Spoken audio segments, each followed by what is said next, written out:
done. Let's get out of here. I think I might have messed that up. Just had to correct something. Anyways, should be good. What's going on, everybody? Mobius Y here. Time of recording this Thursday, January 20th. It's almost over. We're almost there. What better way to kick off Friday with a Thursday evening stream with me? Those of you watching this in the future on YouTube, thank you very much for watching. If you enjoyed the video, do give it a thumbs up. Leave a comment down below how you think this playthrough is going. And if you want to stay up to date on my No Man's Sky playthrough or all of my live stream content, hit that subscribe button and click the bell icon so you are notified whenever I upload a new video. There's also links in the description below. I'd really like it if you checked out. You'll find one for my Twitch channel, which I streamed this off of, my Twitter feed, where you can stay up to date on important announcements, and last but not least, a link to my own personal Discord for fans of my content to freely join.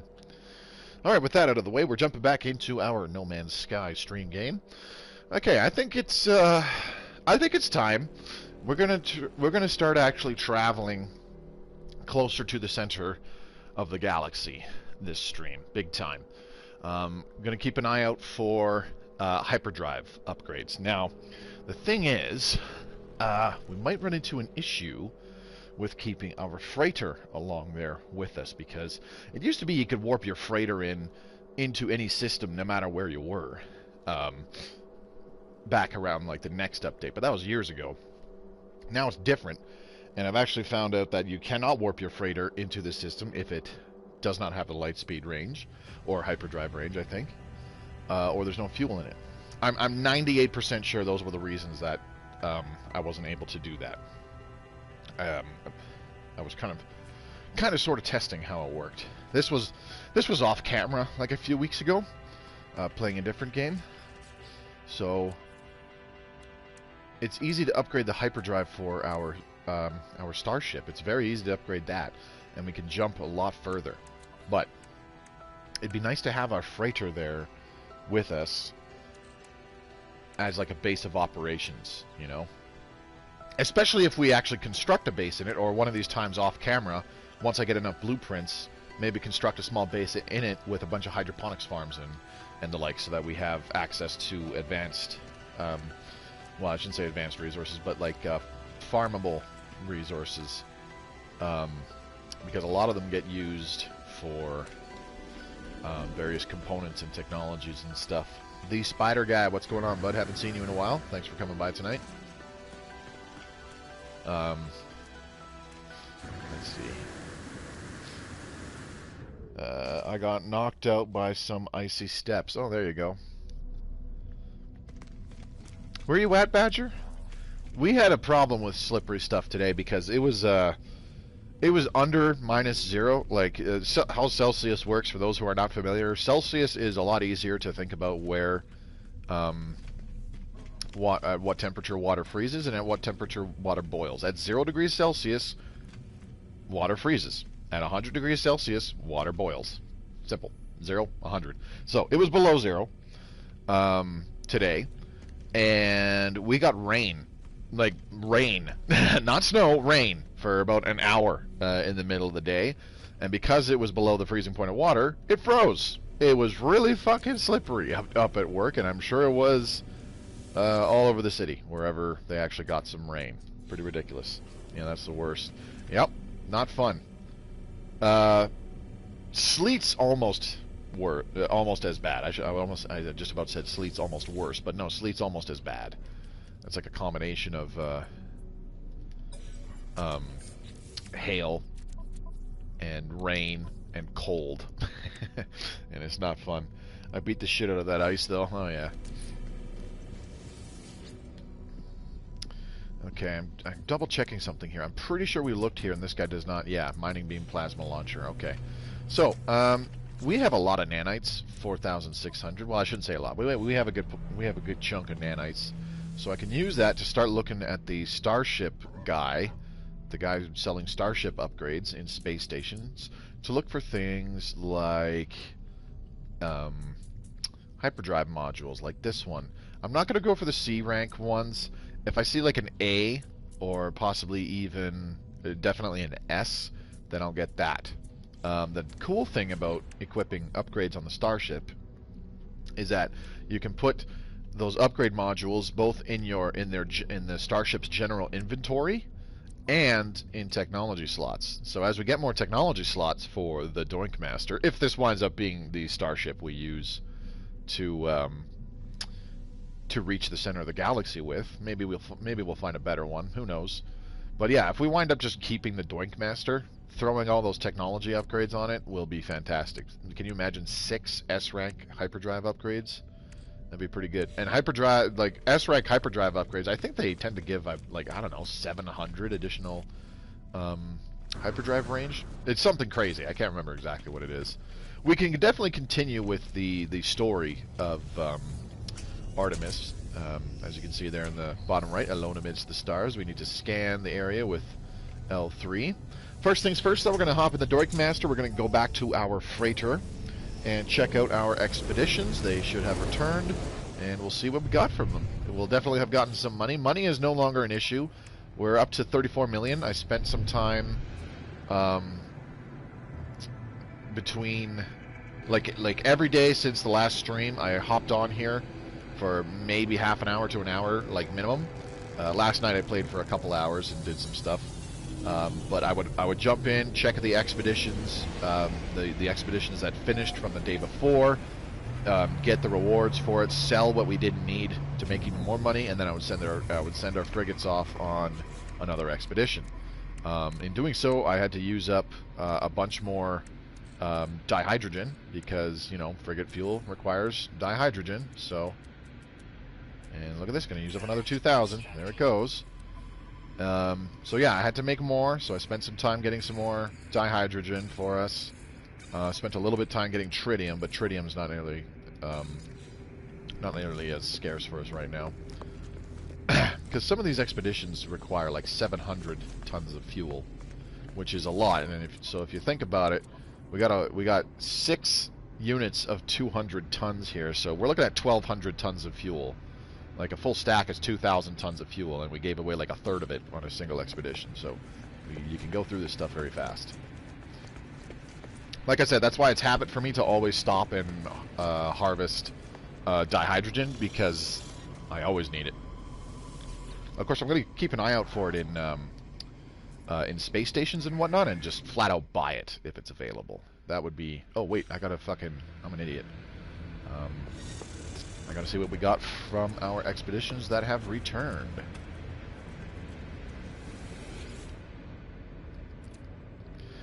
Okay, and debrief commander. You know what? We're gonna name one of our frigates the Spider Guy. How's that sound?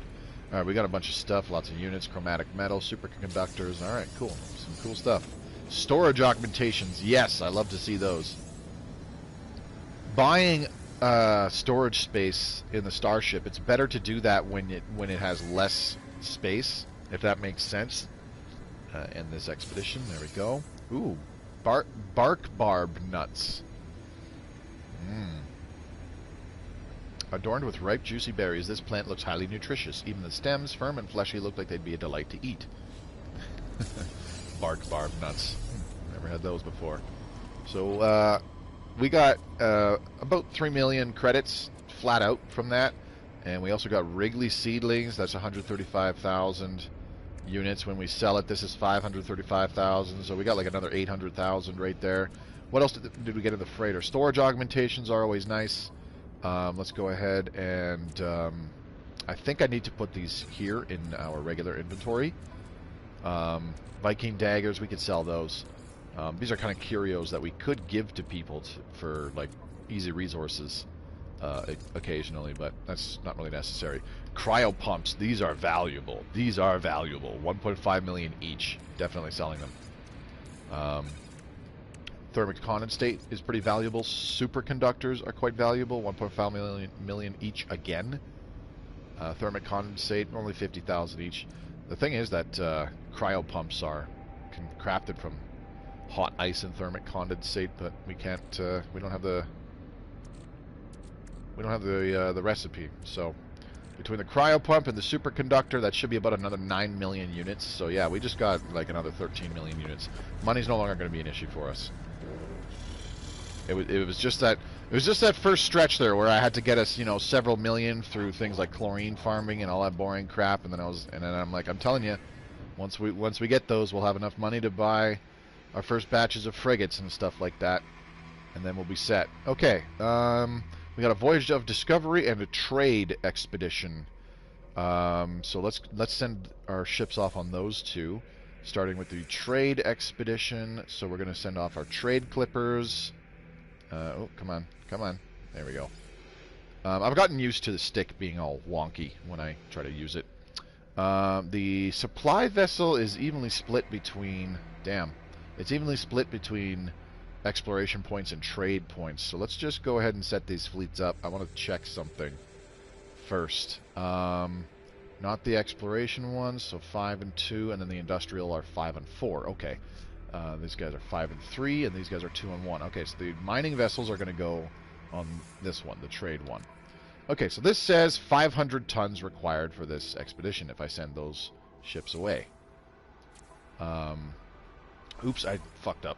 Hang on. Okay, so the trade and the industrial. And let's see. Oops, hang on. There we go. Now, it's still, by setting the supply vessel as well, 550 tons. Okay. However, which is better? We do Dancing in the Heavens. This is the exploration and combat frigates. Okay, that one and that one. And this would be 500 tons again. And I'm guessing with the supply vessel it'll be 550. Okay.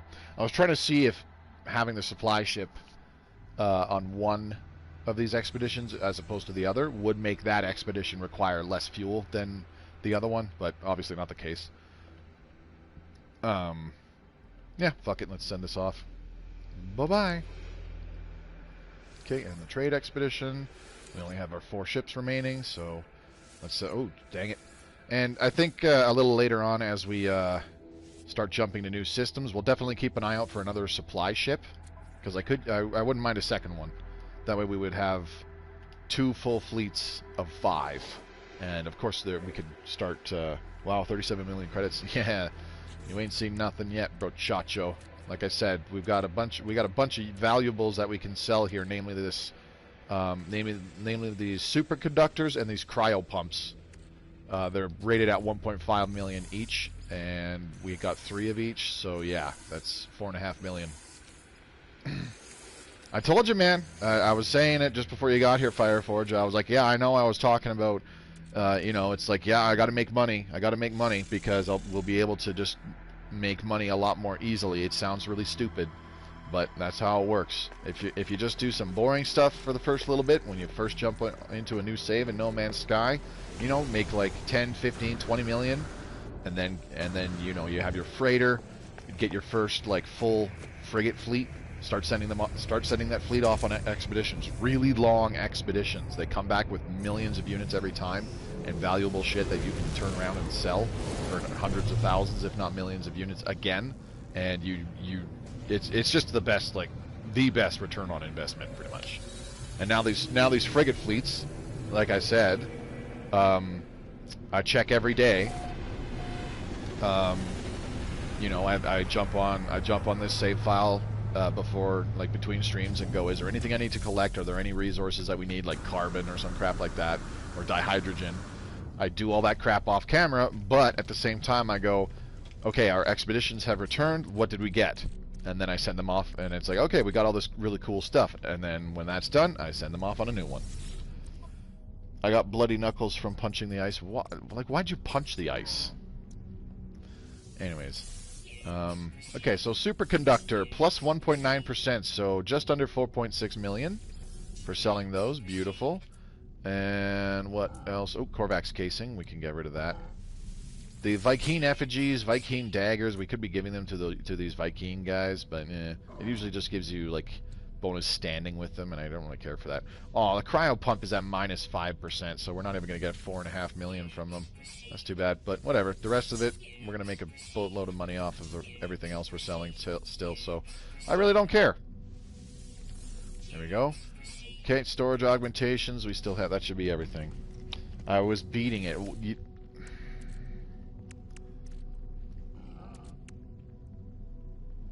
We're gonna have to talk about the effectiveness of literally beating ice.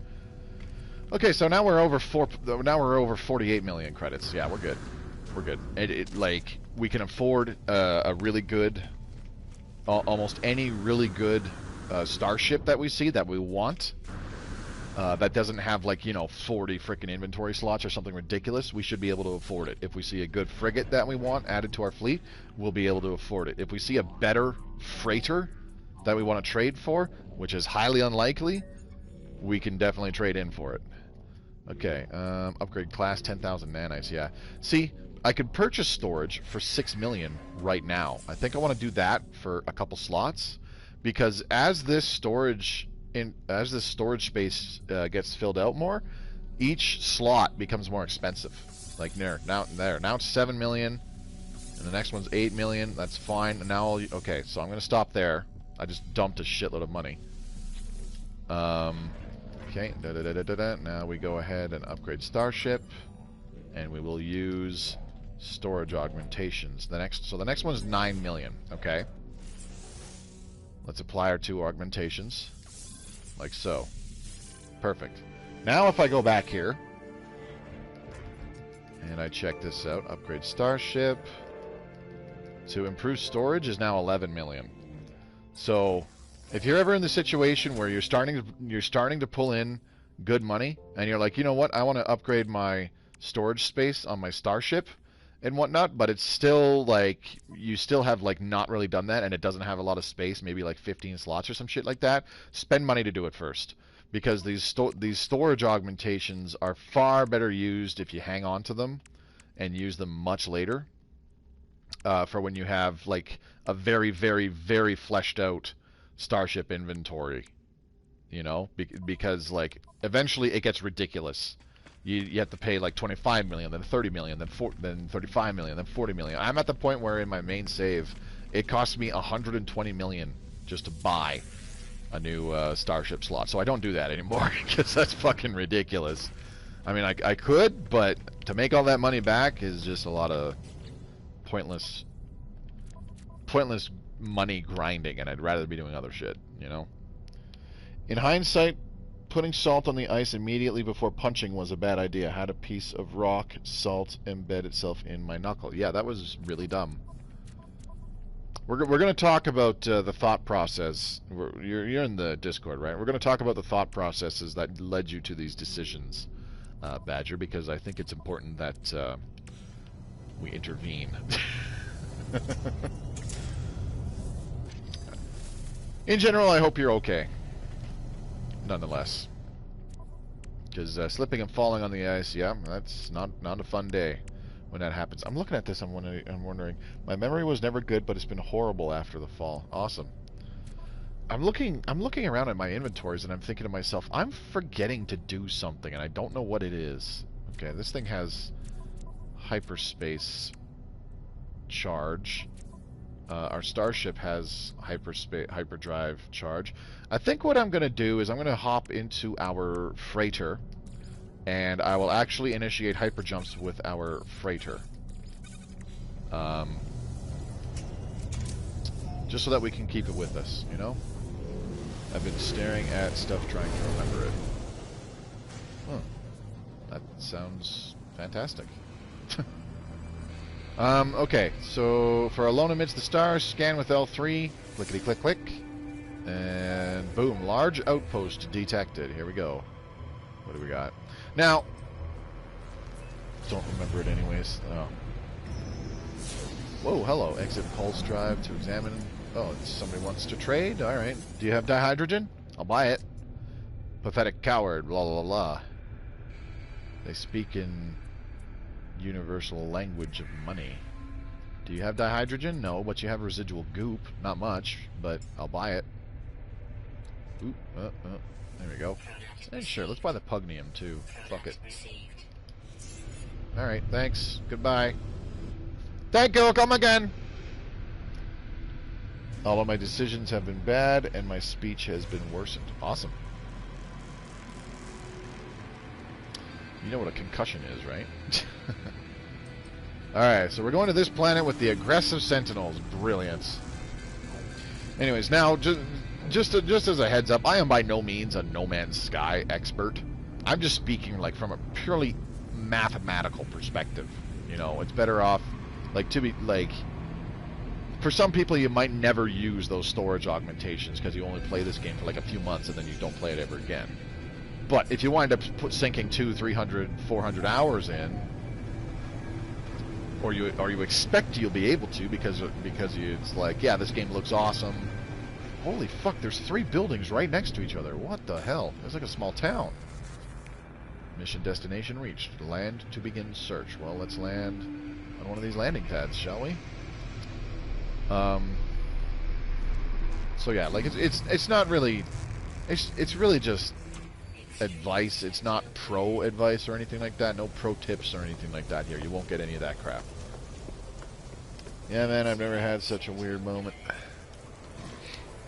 Did you hit your head? Everything was fake. Endangered resources likely. Right. Okay, what's up, bro? Gra, interloper, such little honor. Viking are unimpressed. Through the garble of Artemis' translator, it is clear that I am yet to make an impact among the Viking. I need to improve my reputation rank. Oh, fuck, there's a toxic rainstorm approaching. Brilliant. Get to cover! Get to cover! There's a toxic rainstorm coming! Oh, my God! Okay, well, maybe these buildings will allow me to do to do just that. Let's find out.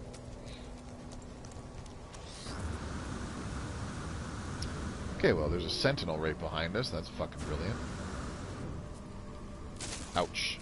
That kind of hurt.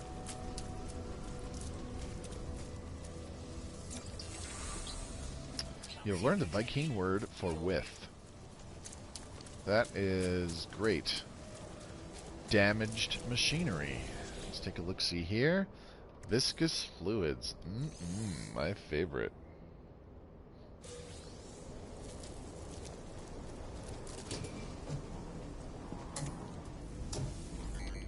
Okay, health at maximum, so we're good.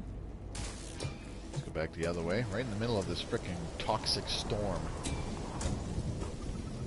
Are we on Twitter? Is this planet Twitter? Is that what the problem is? Oh, hey, look. A research specimen. How convenient. Look at that. Standing increased with the Viking by 1. We need to do it one more time to continue the mission. How do you know this is real and not fake? I don't.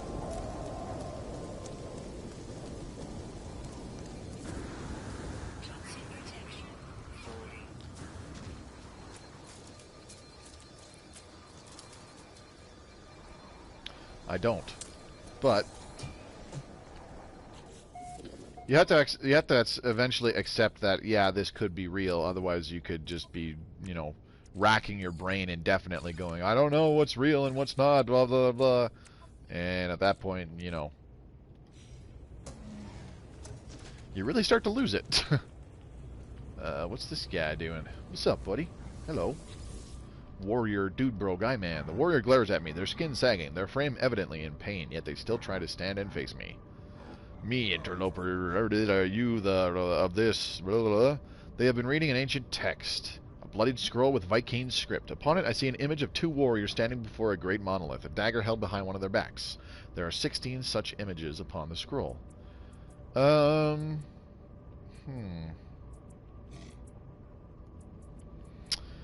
I don't know. Let's point to the monolith. I'll point to the monolith and the warrior grows stern at my answer. They have little left to say to me. Well, that's depressing. Warrior blah, blah, blah, growls in warning. Their patience seems to have been fully exhausted by our last encounter. Alright, fine. Sorry, buddy. Don't know what your problem was, but whatever. What the fuck? Oh, I I need an Atlas pass. Son of a bitch. It's a full-on crisis whether the past happened the way you think it happened, or is it just your flawed understanding? Everybody remembers events differently. If you understand that and accept it right away, then you don't really need to worry about that. Well, I shouldn't say worry about that. You don't really need to even ask that question. Because you could just go, okay, this is how I perceived this event. It was literally a mindfuck. It's like, okay, this is how I perceived this event. That's my understanding of it. Other people could have a different opinion or whatever. Perhaps the time would have been better spent monitoring incoming beacons like the one that flashes on a monitor before me. If I could enter the correct access code, perhaps I could discover where it originated from. 4634 6344 3446, so 4463. There we go. The observatory hums into life as the location of a new world is displayed on screen. Shwoof. Gonna do a scanny thing.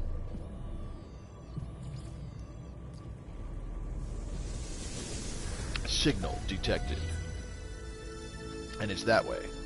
I can't see it, but it's that way. Oh, Jesus. Holy fuck. I can't even point the camera that high there. Let's tag that ancient ruin, baby. Oh, yeah. Let's see. Where was that other building? It should be... Where the fuck did it go? Should be right outside here, but it doesn't... It's not, all of a sudden. Okay, so I landed up there. This is where one building is. There should be another building. Like right over where I'm pointing. Huh. Am I on crack? There was a third building, was there not? Oh fuck, that's a sentinel. Run away! How do you know what's happening is actually happening right now? Oh boy. When will then be now? Soon. Oh, look, here's our first batch of Gravitino balls.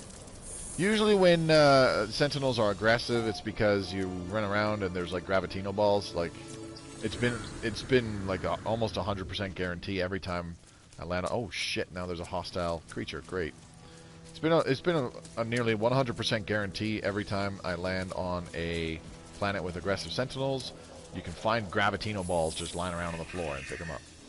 Now, fun fact: when you pick up Gravitino balls that off the ground, Sentinels get pissed off at you. Here it is. I knew there was another fucking building. Jeez. Universal Translator learned 100 words. Cool. Is this? I wonder if this creature's hostile too. This is a very hostile. Jeez, it is. This is a very hostile star system. Like seriously, this is not the only planet with aggressive Sentinels and at least 2 hostile species on the planet.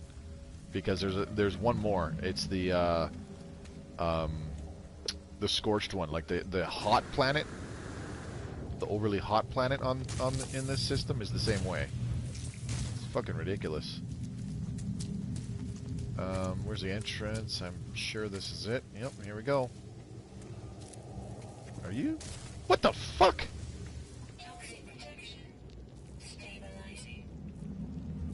Next you'll show me that you can actually get inside, huh? Yeah, okay. Okay, and there's damage. Ow, fucking piece of shit. Give me that. Alright, rusted metal can go away. Give me those sweet, sweet nanites inside. Please be nanites. And it was nanites. Perfect. What do we got in here? Oxygen is fine. I'll take it. Sodium's good too. I'll take that. Shield recharged. Alright. Let's check out this terminal. Ooh, more residual goop. That's another thing that I do off camera is I spend a bunch of time refining like residual goop and all that stuff because it takes forever when I have like 3,000. Returning user identified. Terminal now active. Unlocking data log continuation for analysis. I found a body. It's unlike anything I have ever seen. If there's a species like it, then I hope they are all dead like this one. At first I thought it's some tragic remnant of a matter transfer tech malfunction. A cage of bones and flesh studded with random patterns of crooked teeth and roomy lidless eyes. But no. Some horror of twisted evolution, warped by cruel nature. I can't help but picture what it would have looked like alive. I cannot help but fear that it will live again. Analyze data log. I discovered something coded deep inside the long-dead traveler's data log. Something has been left that will aid me on my own journey. What did we get? We got more. We got nanites. Decent amount of nanites too. Love it. All right, now what's over here? Hello. Hello. Okay. Some more sodium. That's fine with me. Ooh, hello. Another research specimen to increase our standing with the Viking. Cool. Now we can go back to the trade station. And, I can't open this. I need an Atlas password. We can go back to the trade station where our starship is. Oh, you didn't see me. Fuck you. I believe that is, oh shit. It's like right past the Sentinel. Oops. I went the wrong way. Okay. Go, go, go, go, go.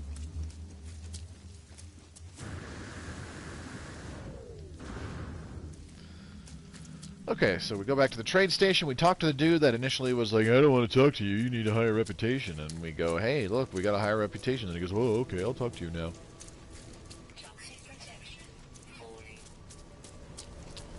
Alright, I'm surprised we didn't run into any hostile creatures this time. I guess angry creatures, you could say. There's a ship. Oh, hello. That's not good. That is very not good. Run away. Alright, there we go. Should be okay now. Whew! That was way too close.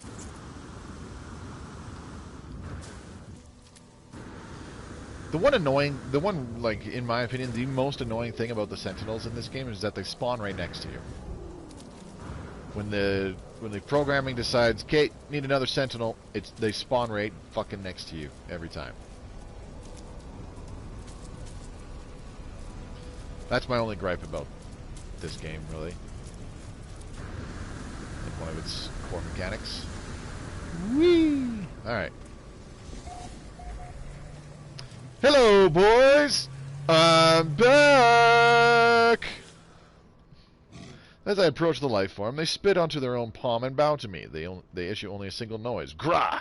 It is unclear if Artemis' translator is working. Spit and bow to the life form. Let's do that.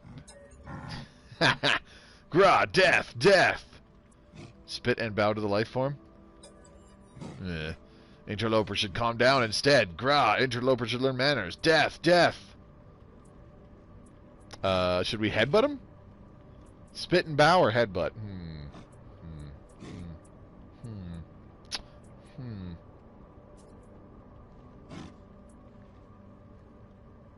Curious. I don't know. Let's headbutt. I headbutt the life form. They do not move. They do not register any pain. They just stare at me for a while. Eventually they laugh. Ah, amusing. Ask your question, pathetic interloper. I shall answer. The Krogan hello, yeah. Apparently it's the Viking hello as well. I asked the life form to decode Artemis' star chart and provide a route to their location. What is this nonsense? This location does not exist, or the Viking would know. Thank and leave. Grah, do not thank. Leave. Okay, sure. Return to space and contact Artemis. That I can do. Alright. I can refine pugnium into nanites too, but the conversion rate is like almost as bad as platinum if I recall correctly. Actually, I'm curious now. Let's find out what it is. And pugnium. Boop. 25 to 1. So, not quite as bad as platinum, but pretty fucking bad.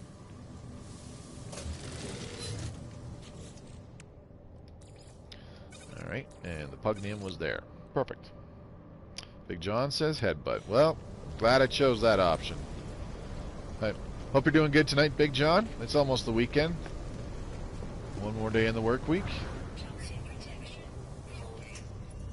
Alright, I'm just going to hop out of the starship so that we have a save point, just in case. Thankfully, this game hasn't crashed on me in a couple weeks, but there was one weekend, just like 2-3 weeks ago, where it crashed on me multiple times in a very short time span. Okay, so we're going to fly to space, contact Artemis, and then we're going to check out this ancient ruin that we scanned earlier. Alright, there you are. I've found high ground, I think. When you arrive, I'll fire my multi-tool into the air to mark my location. What's wrong? Why aren't you saying anything? Tell Artemis what happened. I tell Artemis the locals could not decipher their star chart. The alien even went so far as to claim those stars did not exist. That's impossible. I can't have traveled that far from charted space. You found my ship. Ask how Artemis got there. As I speak, the lines begin to crackle with interference. Artemis looks up at the stars in panic. The stars, shh, they've altered since I made that chart. Blinked out and shh. How is this possible? What's happening to me? I need to get out of here. I need to shh. It is quiet at first, but it is there, unmistakable, growing steadily louder with each passing moment. A sound beneath their words, a sound as if glass could scream. Ask what is happening. Comfort Artemis. Remain silent. Sure, comfort Artemis. But my words feel strangely hollow. I can do nothing. Artemis speaks to me again. I discovered the glyphs for a portal, traveler, a gateway between worlds. I thought it would lead me to another of our kind. But now, I don't even know if the voice was real. The pathway collapsed while I was still inside. I found this place in the darkness. I thought perhaps it was a planet. I was so wrong. I can see their faces. There are seeds of glass within there. Ask for the glyphs. They're gone. My data fragmented in the... I just wanted to discover worlds. I wanted to find other travelers. I didn't... 16. Warn your face. Please, not yet. I'm not...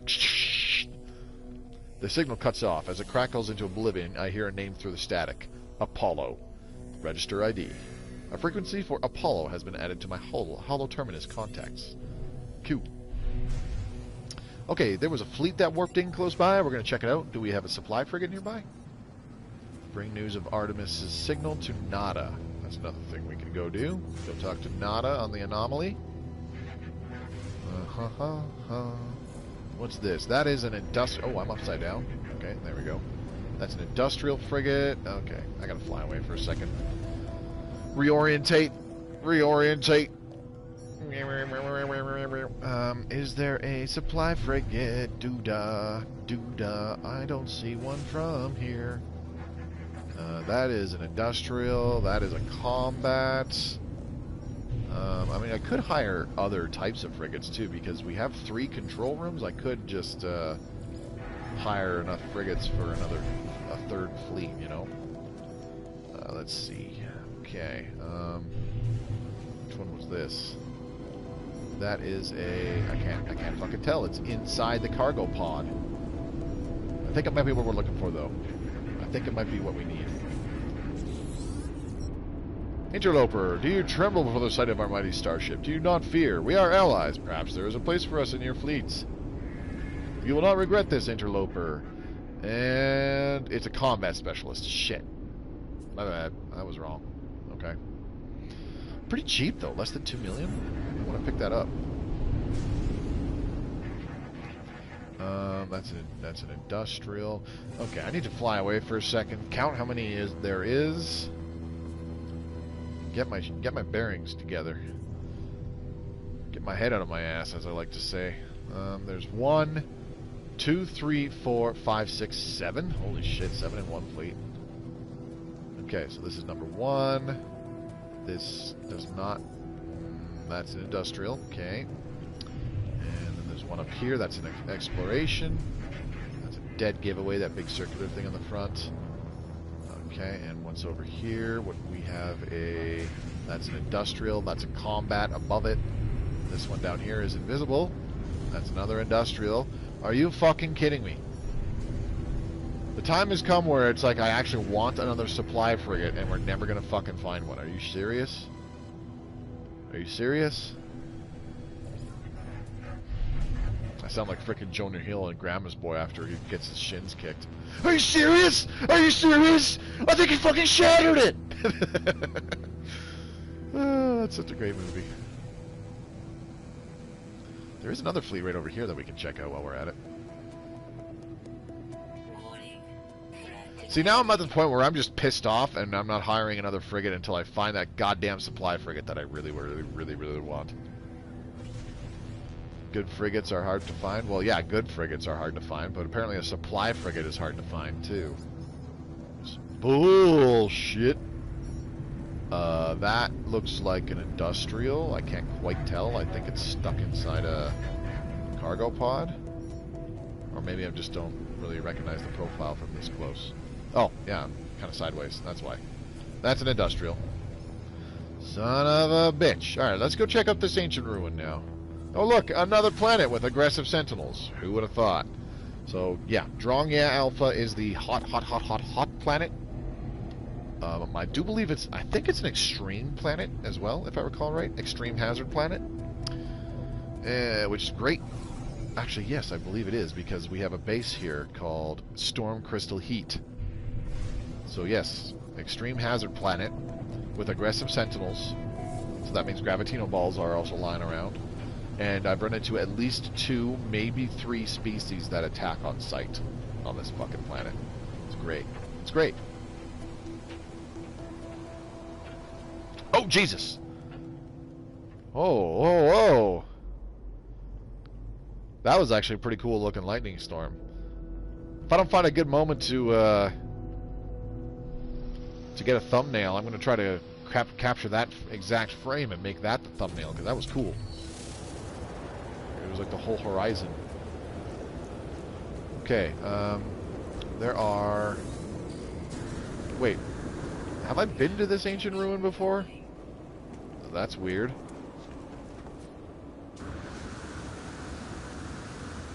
Excuse me, sorry, big sneeze. Sorry. Alright, we're good. Dreams of Etori Xena. Runes take shape upon the stone. Burning with light, they sing to me of the Viking ancients in the language of my people. The sentinels are not of a natural order. Things must fall apart. In their endlessness and replication, the automatons prove themselves abominations. They must be purged from existence. All will die, whether through righteous battle or the assault of time. Seek help with language. Viking word for must. I'll take it. Too bad, fuck man, we would have had, like, we would have gotten 4 words from this little excursion, because there's 3 knowledge stones right there, which I've apparently already activated. Always combat or trade, never a good support or exploration when you want one. Yeah. My main save, I ran into when I was last looking for frigates, which was recently, because I was like, you know what, I'm going to add a 4th fleet. Because I have like 15 frigates on my main save.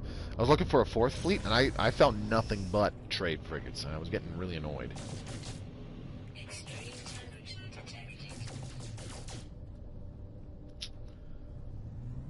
Well, goodbye, big-ass volcano planet. Nice knowing you. Okay, where is the anomaly? The anomaly, where is the anomaly? Chakras, everybody wants chakras. Chakras.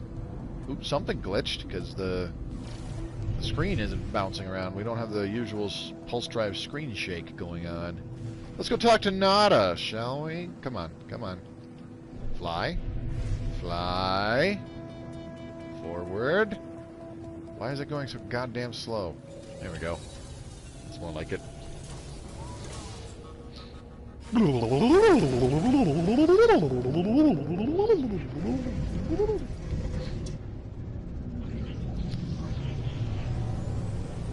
If anybody tells you that you're weird for making your own sound effects, tell them they don't know what they're talking about, because everything's better when you make your own sound effects.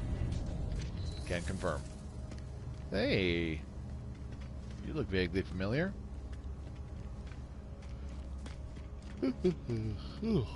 Excuse me. It's been a long week. This is a pretty cool looking ship. I like the big thruster thingy on the nose. What the? That must be a creature companion. Cool. Alright, let's go talk to Nada. Neener, neener, neener, neener, neener, neener, neener, neener. Alright. Priest entity Nada. What's up? What have you learned, Traveler? What generates Artemis entity's signal? Mention the portal. I tell Nada how we failed to understand Artemis's location. I explain their strange messages, Apollo, and the portal glyphs. Nada pauses. Their lights blink as they process this information. Artemis slips between worlds, into the data fall. Our home lives in these spaces, but these holes are stable, small. Nada is worried, Traveler. Cracks between the iterations should not widen. It will not help us. Artemis entity still does not remember Nada? They did not. This is a puzzle. A trap or a tragedy? Apollo entity is unknown to Nada. More puzzling still. If Traveler entity is curious, Nada has advice. The rampant crimson is the work of Atlas falsity. Our other Korvax say deity. Nada knows better. Atlas false entity hunts Nada, but Traveler may seek them out, draw them away. Cool story, bro. Speak with Polo and other life forms aboard the anomaly. Polo holds coordinates for black holes and Atlas stations. Travelers Helios and Ares offer supplies of nanites. Cool story, bro. Wrong way. Told some goats the wrong way. Let's go this way.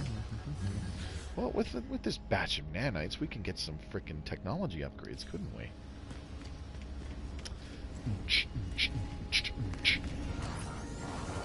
Synthesis laboratory, baby.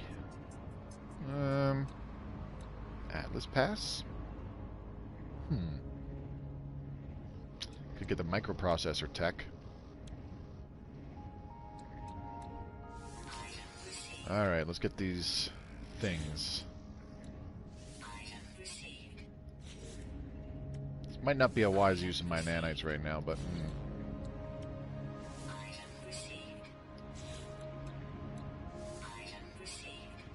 Okay.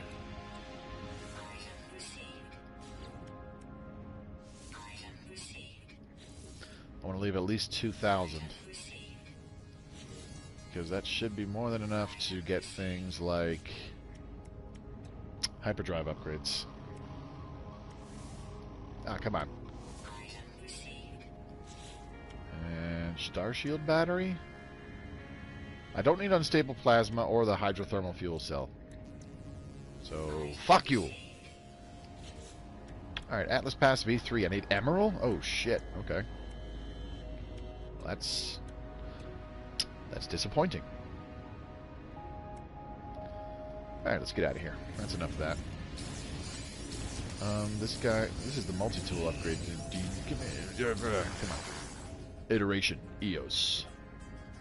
More power. Stronger, faster, sharper, polished, refined, sharpened with nanites. This is not what I was looking for. Damn it. Multi-tool research, not upgrades. Learn to read, Moby. God, you're dumb.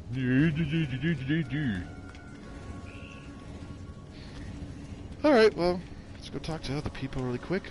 Should be able to... Maybe we can get some more nanites from some of these other dinglings. That's a big maybe. Let's find out. What's up, dude? Traveler hopes to make progress. Traveler tests themselves. I will help. Exchange. Progress for progress. Or wealth, perhaps. Experience or materials. Both valid. Today, salvaged technology. Transmit milestone data. You have seen much, but do you understand? Not for me to know. Please, take this. And a couple hundred nanites. Nothing crazy. What upgrades do you have available? Ooh. Only up to B class. Okay. What about this guy? What's up, buddy? Ah, young one, you who still roam the boundaries of this universe. How I envy you. My time out in reality has long passed, but I miss it greatly. Perhaps you might help an old soul? And share the things you've seen? Yearn for the stars, the glory of discovery?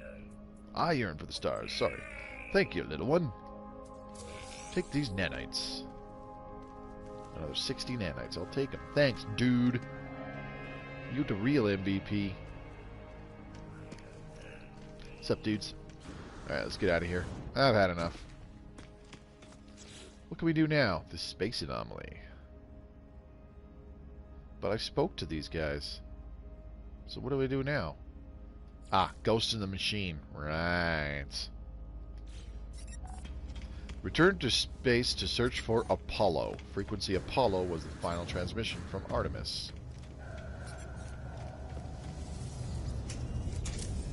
Jesus Christ, it's been almost an hour already. Alright, we need to make some hyperspace jumps. So we're going to do that. Off we go. See ya!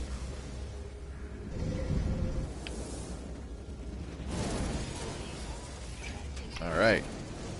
Now there's an elite starship. A super duper dangerous, scary guy. Alright, let's go to our freighter. Ooh, easy. Don't crash into the damn thing. Learn to fly, Moby. God! Why are you so bad at this game? I've been playing Gears of War with a buddy of mine, not like the OG Gears of War, but the newer games. I stopped giving a shit about Gears of War kind of after Gears 2. I still bought and played Gears 3. I thought the campaign was stupid, and I enjoyed the multiplayer more than Gears 2. Played that with my Gears of War fanatic friends at the time. Had fun, but didn't care about Gears 4. Didn't care about Gears 5. Got those both for free over the last several years. And a buddy at work is like, "Oh, I got Halos. Play some Halos. Play some Gears or something." I'm like, "I got Gears." So we're playing the co-op campaign. It's kind of fun. Okay, so let's see. Let's go ahead. The Spider-Man. Let's go ahead and name.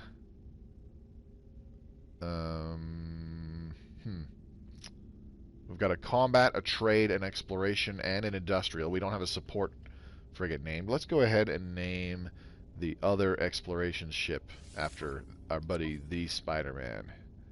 Shall we do that? I think so. Alright. The Spider-Man. There we go. We'll do that one word. Boom. Done. New name. Beautiful. Okay. So, freighter warp drive. Engage warp drive. Here we go. And let's go ahead and back this out. Free Explorer. Galactic Core. Let's see. Chromatic warp shielding required. Oh yeah, that's a green star. That explains a lot. Okay. 114 light years. Out of jump range. Yep, figures. Okay, so let's go here first. To a new system! And of course it's the OG, it's the plain old teleport. Well, kind of. Pretty much the same screen as when you're using a teleporter. Because it's not going to show your freighter going to warp speed. Not a similar thing like with your starship. A bit more difficult to do that. It would be cool if they did, though. You know, if it was more like the loading screens from Mass Effect, where it's showing the Normandy just at FTL and flying through space and shit.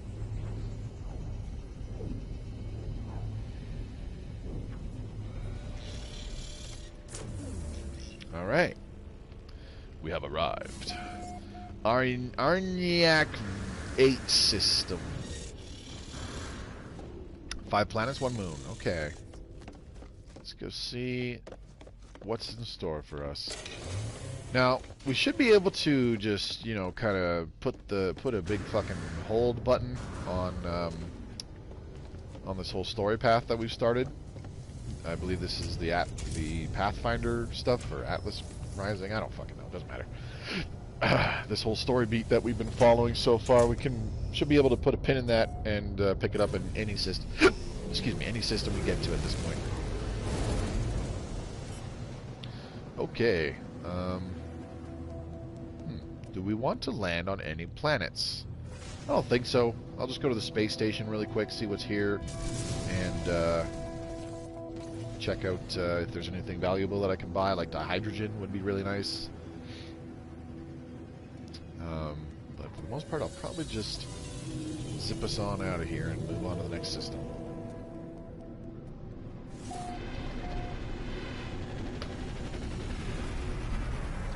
Excuse me. I don't know. I think part of me feels that freighters, by default, should have a much farther hyperdrive range, you know? Like several hundred, or even like 1,000 right off the hop. I understand that that could totally be cheesed, though. And, ooh, 130,000, okay. You know what? I'm going to add a...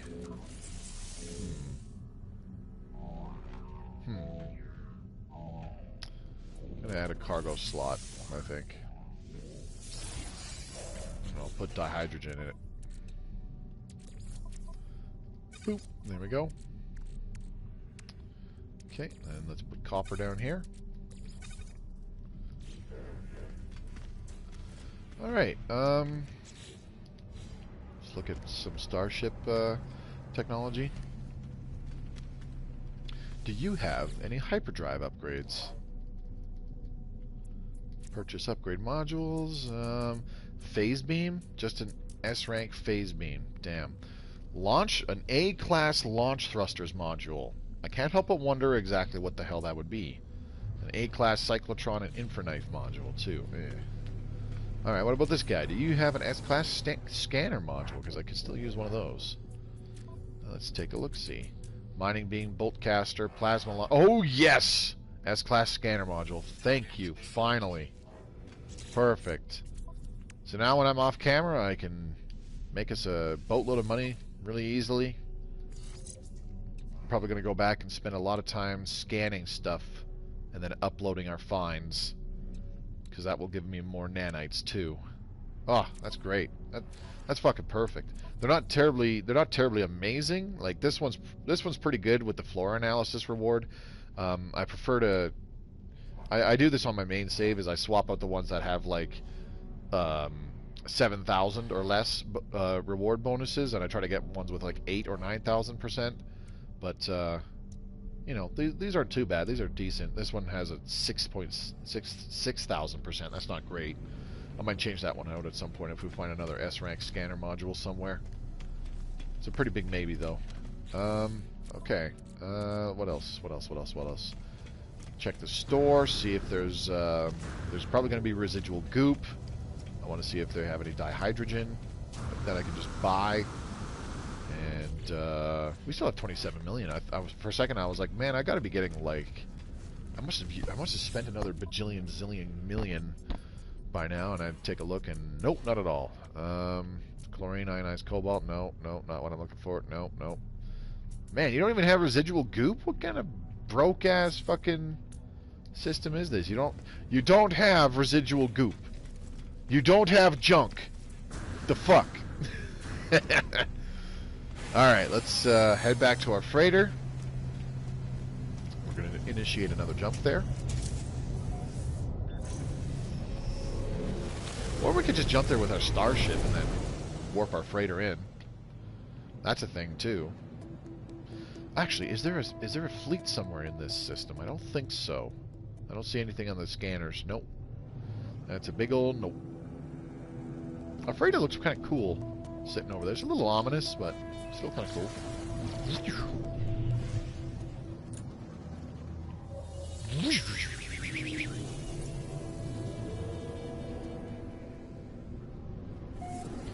I still haven't taken a thumbnail.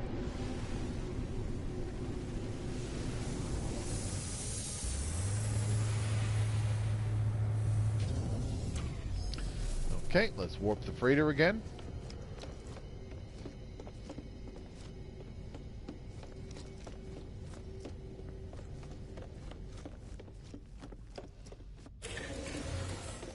The next little jump on the road to the galactic core.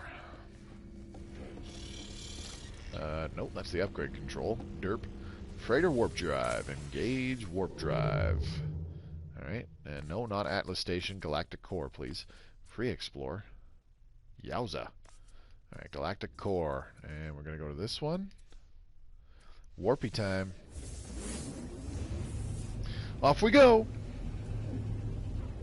So I'll do this a few times. I'll jump us several systems further along towards the core. Only a couple hundred light years. But I think I'm going to try to use up the rest of the time on the stream to do this. It's not terribly exciting. I totes my goats understand that. But I do want to check as many space stations as possible for hyperdrive upgrades. We could use them for both our starship and our freighter. I think I kind of regret dumping all that crap ton of fucking nanites on those pointless, semi-pointless crafting blueprints, but they may prove necessary sometime down the road. We'll see. I'm pretty sure those are components that, like, if a frigate gets damaged, those are the kinds of components you would also need to fix it. I think. Can't remember 100%. Sometimes it was just like, you know, a bit of chromatic metal, a bit of pure ferrite or something like that. I don't know. Maybe I'm just making shit up and I have no fucking clue what I'm talking about and I should stop talking, right? Let me know. What do you guys think? Those of you in chat, those of you watching this in the future on YouTube, let me know in chat right now or leave a comment. Would you rather I just shut the fuck up and play the game and, you know, do it in silence?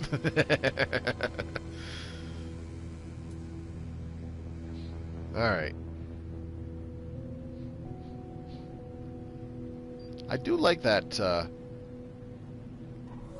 freighter does warp, like, well, I think you do it with your spaceship too, but you pretty much warp like right in front of the space station, so that's never very far away to fly to. Oh fuck, you know what I forgot to do is put the residual goop and viscous fluids into the freighter. Oops, my bad. It's okay. The reason why I'm stockpiling that stuff is because, like I said, off camera I can refine it and get nanites out of that stuff. You refine it into runaway mold, refine the runaway mold into nanites.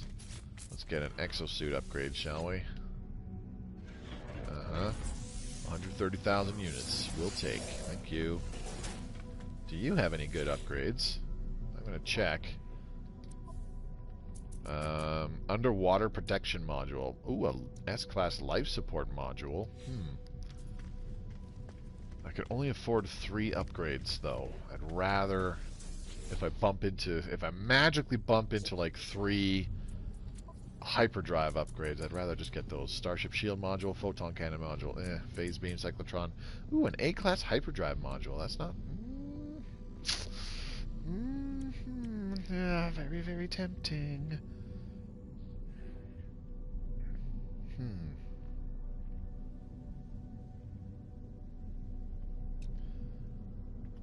I think I'm gonna go for it. We'll go ahead and buy it. I'll put this on the freighter. I may regret this.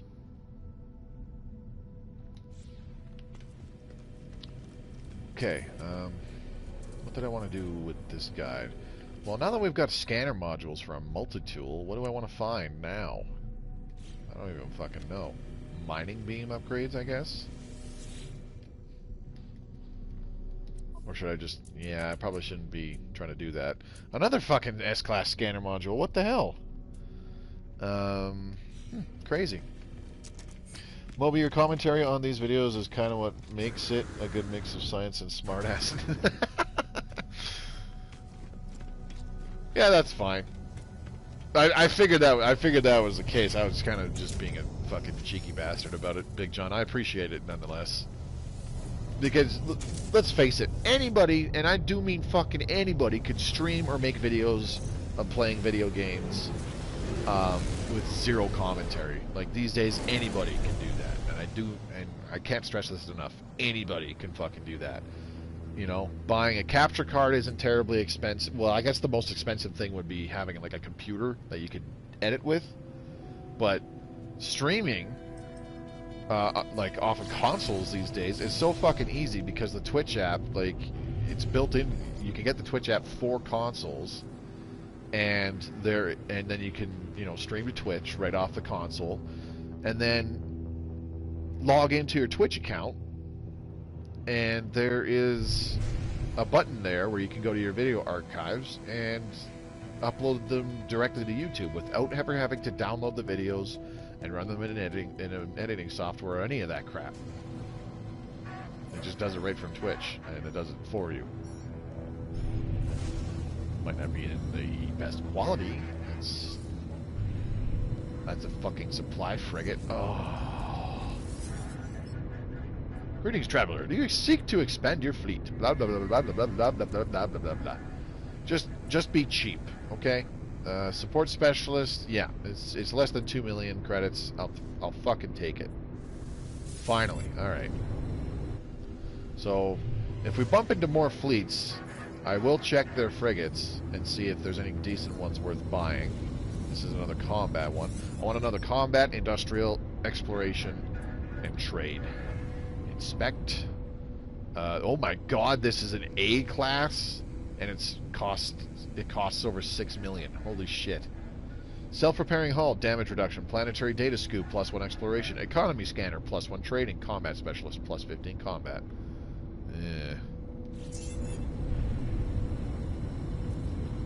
Being an A class already, though, that's pretty decent. If this trade frigate is cheap, I'm gonna buy it. Because we haven't, this is like the first one we've seen in a bit. I know I've said that I've come across them a lot in my other game, but this is the first one we've seen in a bit. It is a C class, it's just over 2 million, definitely gonna buy it.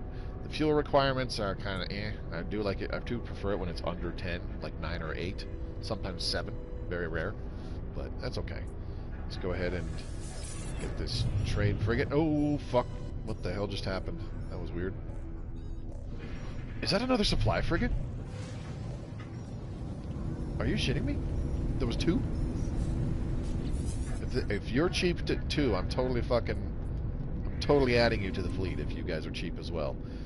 +1 industry? Neat. Not that really matters. Oh my god, it's at 7 industrial. 6 combat, 7 industrial. 2.5 million. Okay, let's do that. Okay, so we've got a trade and a supply for our 3rd fleet. Oh my god, another fleet just warped in too. Holy shit. We need a combat, an exploration, and an industrial. Let's talk to this combat one. Hello, hello. Yes, I seek to expand my fleet. Combat specialist, much cheaper than the other guy. Let's do it. Alright, we need an exploration and an industrial. Oh my fucking god, no way! We're in a trinary system? This is the first one I've seen. That's cool.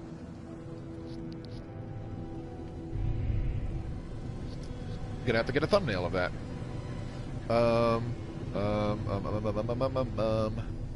It looks like there's only one more frigate here. There was like, what, I don't know, 5 frigates in that whole fleet, and we just hired 4 of them. Winning. Alright.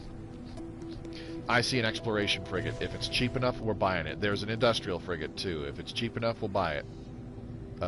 Maybe they're not recruitable, though. What?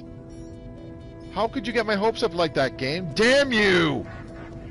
You son of a bitch! And this is another combat, I think? It looks like combat. Yeah. Oh, yeah, that's combat. A little tricky to tell because I think I'm flying up to them upside down. This is another supply. You son of a bitch! I was just saying, it's like, man, we haven't found a supply frigate in a while, and I bump into fucking how many of this is now? Is this now 3, 4? I've lost count. Doesn't matter. There's 2 exploration frigates right here in this fleet, and I can't hire them. Son of a bitch. That's what I need. Exploration and industrial. Because we got a trade, we got a combat, we got a supply. Alright, I gotta remember that. Alright, well, you know what we're gonna do? We're gonna head back to our capital ship. And I am going to take a sweet thumbnail of our freighter. Our starship flying up to our freighter. Ow. Didn't mean to do that. Oh, we got a gold nugget for it. Sweet. I'll take it. Our starship flying up to our freighter with the trinary stars in the background. Boop! There we go. How do I need to adjust. It's R3 to move the suns. There we go. Like that. And now I need to adjust effects. First things first, we need to drastically increase the field of view by a lot, because I want to kind of get the back of the freighter in this shot. Let's check out the scene. Why is there fog density? We don't need to worry about that. Vignette I can definitely change. What happens if you crank up the fog density, I wonder? Doesn't seem like anything happens. Okay. Vignette, get rid of that. And bloom, we can probably drop that down. I like the weird fucking exhaust trail that we've got going on here. You see that? Goofy. Alright, save effects, and now we just keep zooming the camera away. Keep moving away. I wish there was a way to make the camera move faster. Oh, shit. Okay, I'm not in the right position. Damn it. Don't accidentally dock. Don't accidentally dock. Alright, let's try that again. We're going to approach from the back. Like so. And whoop, photo mode. There we go.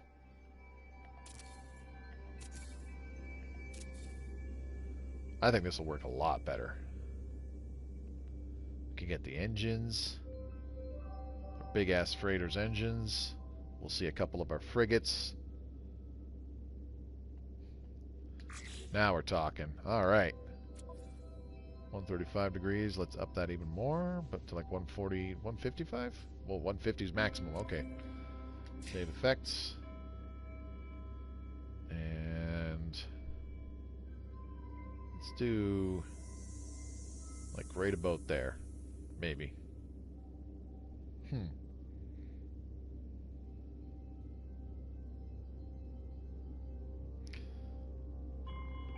There. Perfect. Hide the menu. Thumbnail! Bam. Okay, we've already been on this space station, right? I think we have. I hope we have. Yeah, that's where we got the A-class hyperdrive module. So let's go land on the freighter. I'm going to install this one on the freighter. I think you can install them on freighters. I've been looking at frigates during this whole video on my game. Haven't found one above C-class. Better luck tomorrow. Those dope thumbnail. Also wish... Thank you. Also wish the camera moved faster. Thing moves at a snail's pace. Yeah. When you're trying to take like a close-up of stuff, though, it seems to jerk around. But when you're trying to, you know, move it away from stuff and get like a more wide-angle shot, it goes it feels like it goes too slow, you know. But it's all good. I liked what they did with the camera in Theater and Forge of the Halo games, where like you could when you were flying around with it, you could hold, I think it was like left trigger, and that would make it shoot around really fast. Can I go like this? Cannot install this in... Okay. Okay, so it doesn't work like that. Alright. See, I had a feeling that I wasn't going to be able to do that. Oh, you know what? I remember now. I remember now. What we need is to purchase upgrades using salvaged frigate modules, and we get these fucking thingy-bobbers here that we craft. So we've got the warp core resonator, which gives an additional 200 light years. And then we've got the plasmatic warp injector, another 300 light year range. And then the reality de-threader, which gives it another 800 light year range. And then, of course, there's these other ones that allow you to jump to red, green, and blue stellar bodies. These all increase the light year range by another 50 each. So 300, 400, sorry, 200, 300, and 800. That's 1,300 additional light years. So like 1,400 total for the frigate. And then if you get these three things on there, that's like 1,500. 1550-ish. So yeah, okay, I'm going about this totally fucking wrong. What did this give us? 151 light year range. Not bad. I like it. Okay, let's throw these on the freighter. And exosuit over here. On the freighter. Thank you. Did I get a crystal thingamabobber? I thought I... What? Am I on drugs? I think I'm on drugs. Yeah, I'm on drugs. I thought I saw the little crystal fragment icon somewhere. I was gonna be like, yeah, bust it open, get the stuff inside, whatever the fuck it is. Ah! Actually, Big John, do we have a frigate named after you? I don't think we do. And King Baru, blah, blah, blah, Dark Scotland. Drax Scotland, excuse me. My bad. What kind of frigate do you want named after you, Big John? Support, combat, trade, exploration, industrial. You pick. Actually, sorry, both exploration frigates are named already. But I do have an industrial. Just let me know in chat, and I'll warp us to a new system while that happens. Okay. Atlas Station, Galactic Core. What the fuck? Is there another person's frigate here? Why is there an icon? Why is there that frigate icon? Combat all the way? Hyperdrive has no fuel. Oh, well, that's a fucking problem. Jesus. Okay, let's go ahead and... Where is it? There you are.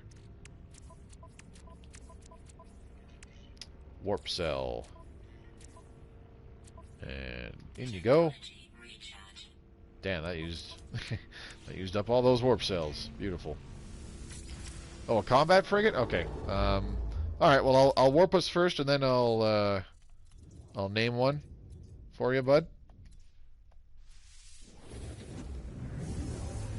I will take any of them, honestly, in the middle of Sentinel battle. Alright. But you said combat, so it's going to be a combat one.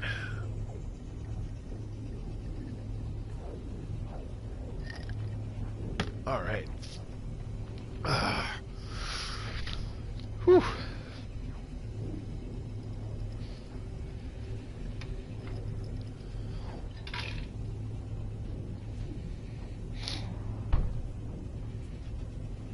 I've actually, now that I'm playing some Gears of War games, it makes me kind of thinking, you know what? Maybe I should boot up my Halo Master Chief collection and play through the campaigns of that too, like by myself or something, just to get achievements and stuff.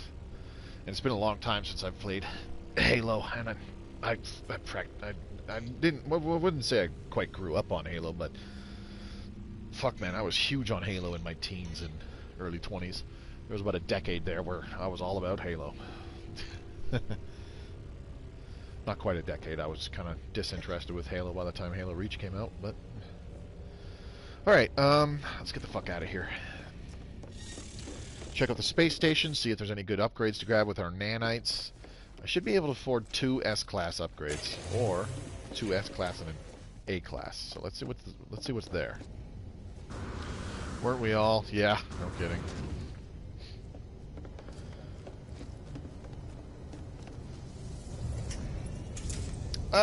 Like, don't get me wrong, there were things about Halo Reach that I liked, but by that point I had been playing...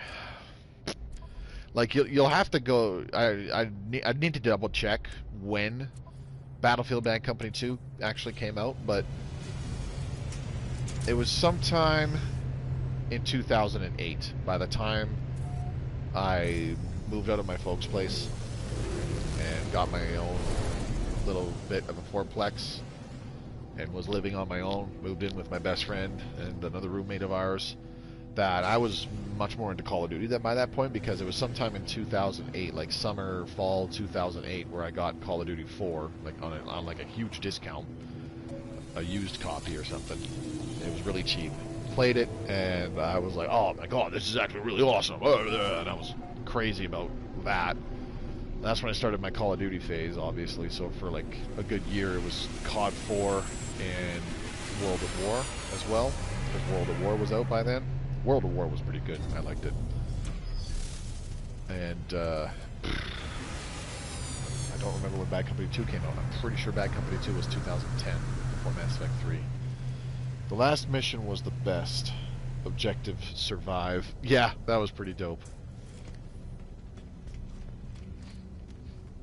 Reach was good. I liked Reach far more for the improvements that they made in the Forge mode. I did not like the actual competitive aspect of the multiplayer as much.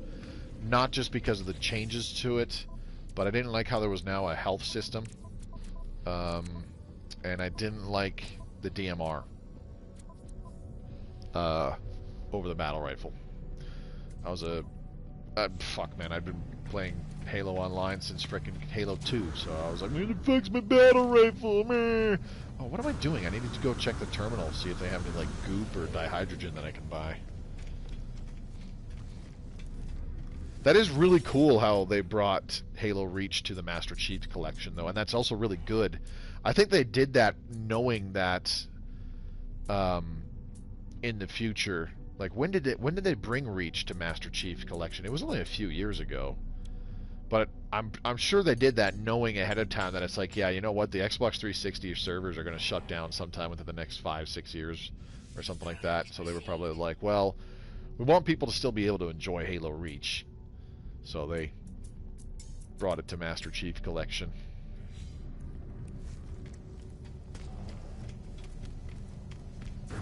Which was cool.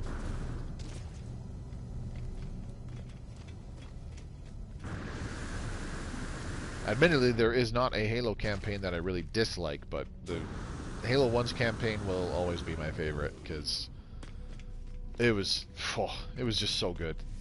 I'm definitely looking at it through nostalgia goggles, but you know, nothing tops that big fucking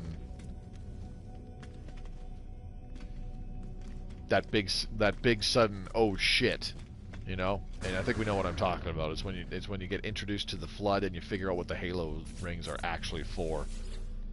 That little hour or so in gaming is just like, oh my god. Like that moment is almost as good as when you talk to Sovereign in Mass Effect, or when you talk to Vigil in Mass Effect. It's like, it's up there.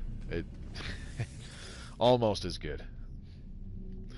Alright, what do we got here? Please have a good hyperdrive upgrade. Pulse engine module.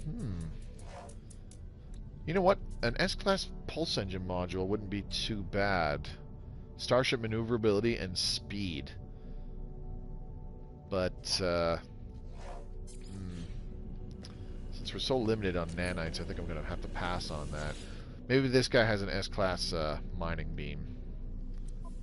I think that's what I'll keep my eyes out for. Oh, here we go. Perfect. S-Class mining beam module. Let's grab it. Okay. And we'll stick right there. Brilliant light filter. Heat dispersion, blah, blah, blah. Overheat. Mining speed plus 17%. When you get 3 S-Class mining laser things, you harvest stuff quite a bit faster, which is great.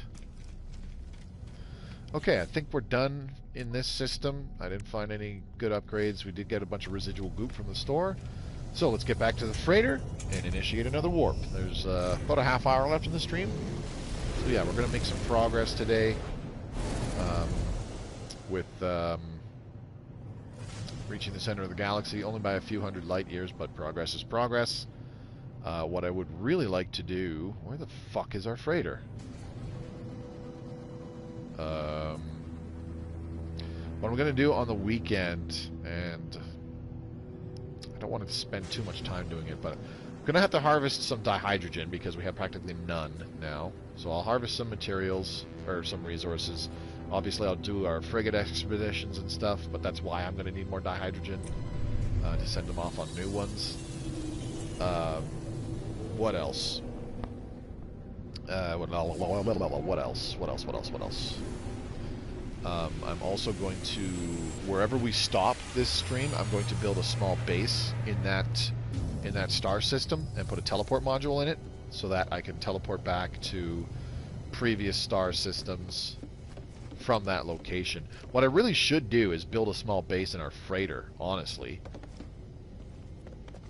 and put a teleporter in that, because at that way, if I bring the freighter with us on our journey, like it's basically a mobile teleport thing, and then I can put a base down in an interesting system, not just you know, as like a checkpoint, if that makes sense. I don't think that, maybe it doesn't make sense using the word checkpoint. Not just because it's like, well, here I'm at this part, but I want to be able to warp back, so I'm going to build a thing here, you know. Instead, it'll be, well, I've got a teleporter in our freighter all the time. So, all right, free explorer, no, the galactic core, yes. Seriously, I don't want to. Part of me doesn't want to go too far because I want to find out why the fuck there's a freighter symbol in that system. Like, I'm really curious. Or can we warp there? Oh shit, we can warp here. Well, let's go find out.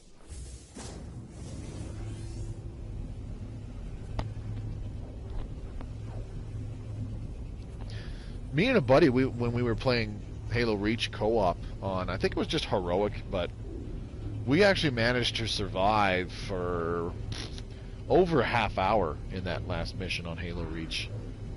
Eventually there was just a whole giant cluster of shit thrown at us. We got annihilated, but we did last a long time. It was pretty funny.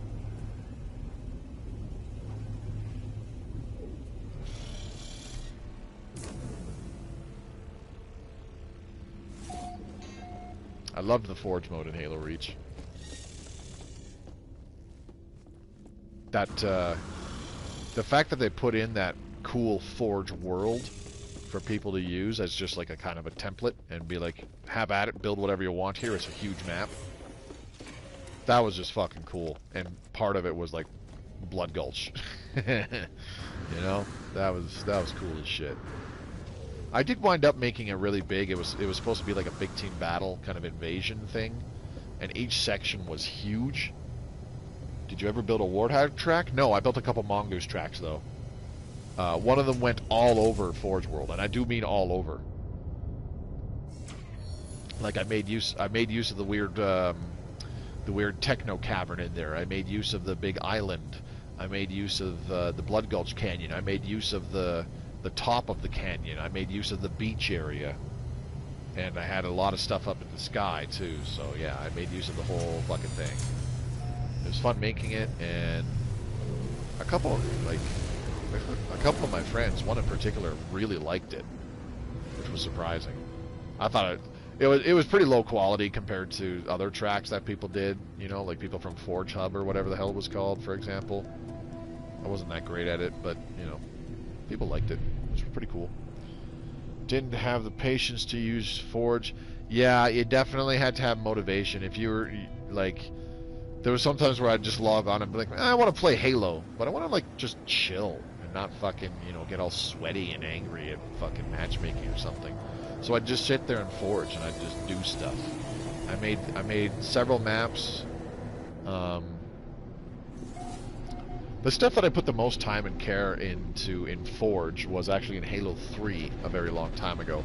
I made a custom infection game mode. I called it Stockpile, where the non-infected started off with just a pistol, and I had it so that each map there was scant few weapons for the, as I called them, survivors.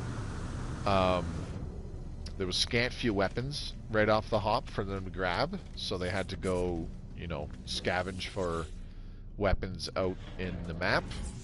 And there would be parts of the maps where it's like, you know, this is actually a pretty dangerous spot for them to get to, just based on the way I'd set it up. So it's like, here's a good power weapon. But the idea behind it was the survivors, like I did it only on a select few maps. Like the first one was Foundry. I forget what the second one was. The third one was the, what's that map that I loved? Standoff, that's what it was. And then one of them, shit, I can't remember all of them now. I would have had to check my file share, but that's long gone. Like, they got rid of the servers, so I wouldn't even be able to check now.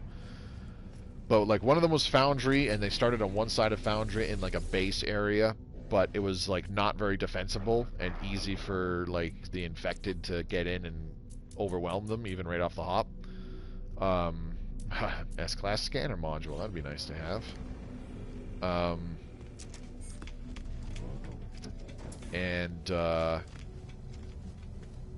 The idea was that they run from basically one base. So think like the Standoff map, if you recall. That's the one with the big satellite dishes in the background.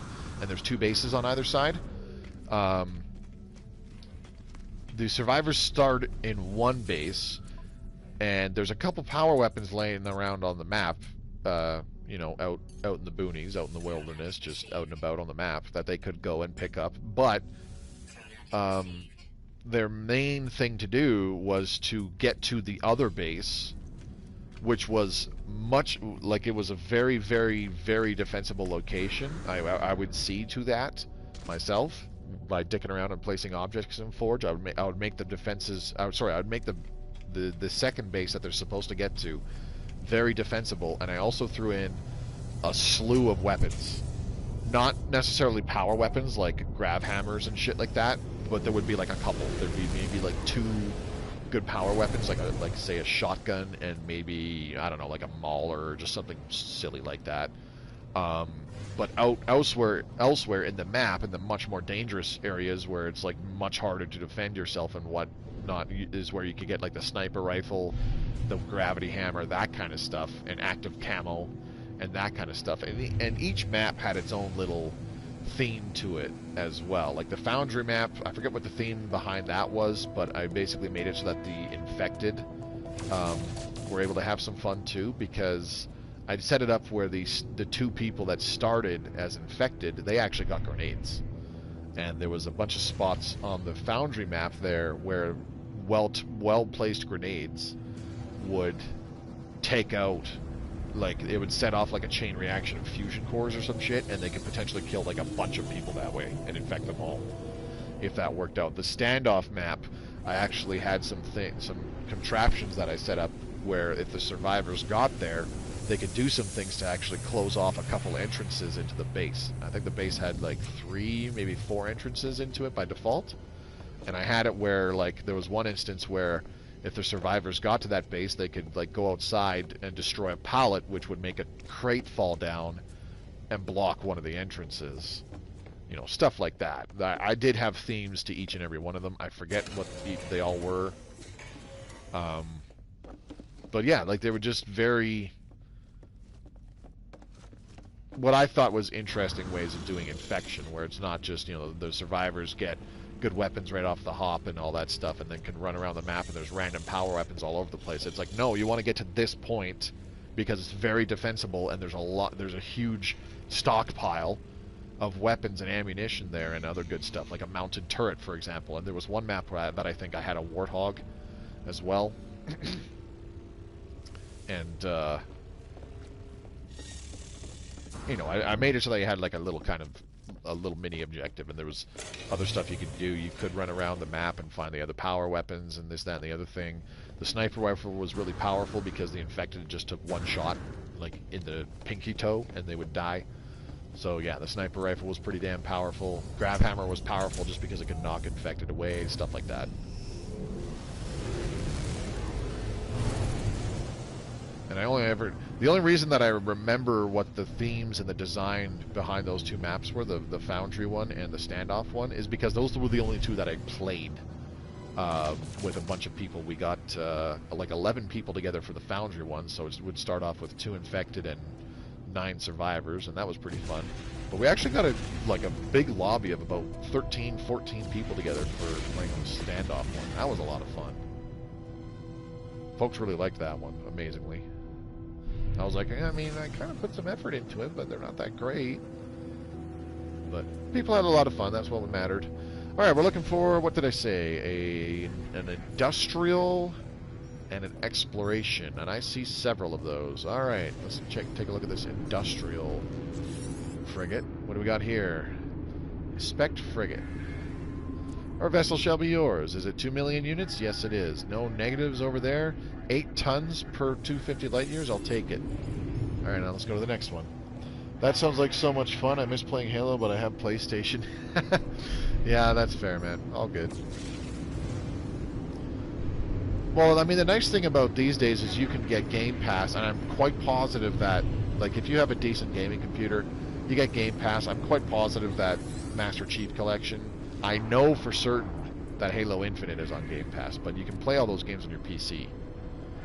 Small hoppers, -4 industry. Whoa. 25 exploration already. I'm tempted to take this even with the negative to industrial. Huh. Interstellar signal array, just because it has 25 to exploration. Like, that's pretty good for a C class.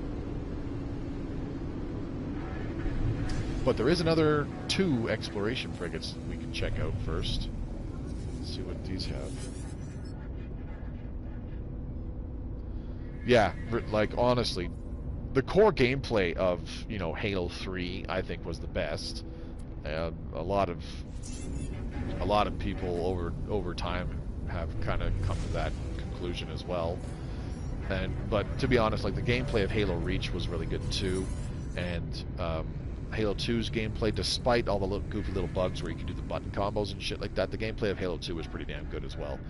And even though the system was not nearly as robust and fleshed out, and it didn't have a horde mode,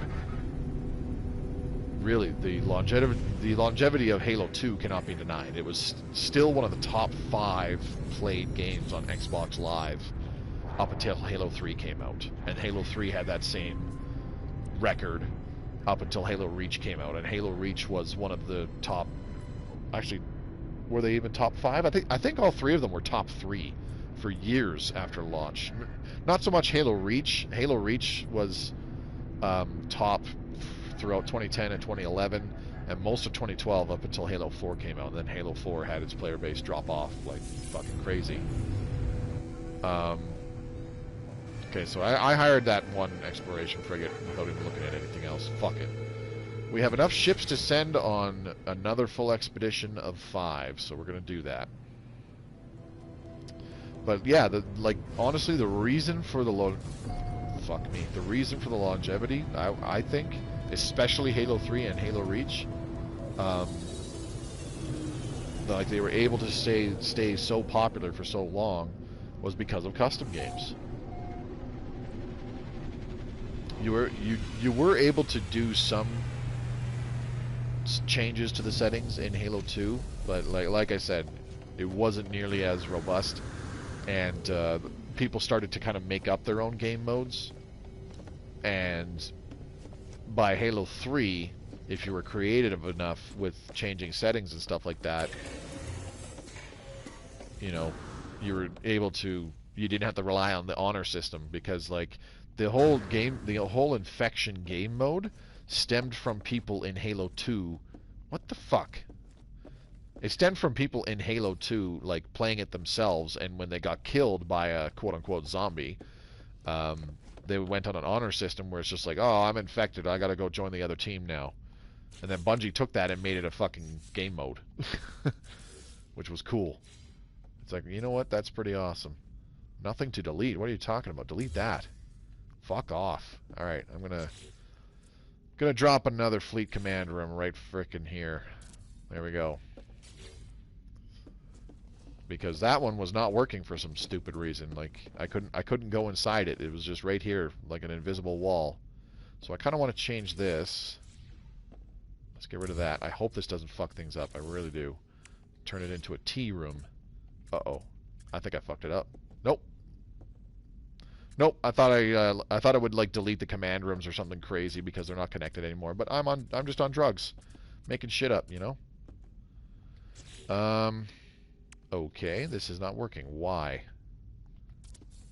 See, this is the kind of crap that I want to do off camera, but I want to fix this right now, seeing as how I've got to send a new okay, that's unusual. Not what I expected, but all right. Let's roll with it.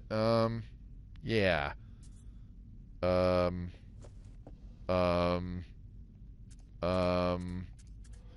I do... Well, fuck. Okay, I guess we're going with the cross junction. Never mind. Fuck it. Alright, anyways, enough of that. Considering insert BGS game here, lives of the mod scene. Lives off the mod scene?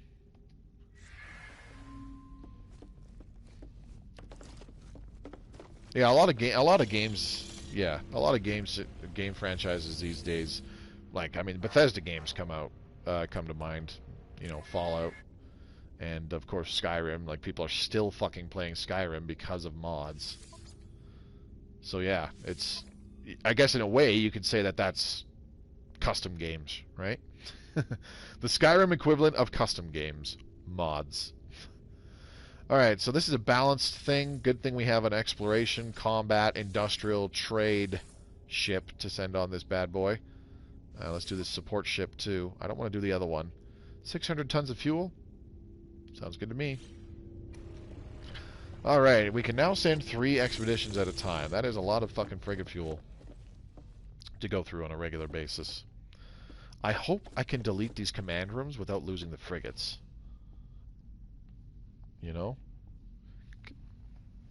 Because I kind of want to reposition this and have a hallway in here instead and connect the 3, put a cross, one of these cross hallways right here and have the 3 command rooms connect to it that way instead of what we have now. Anyways, I'm going to do something goofy, going to run to the ship, do a quick save.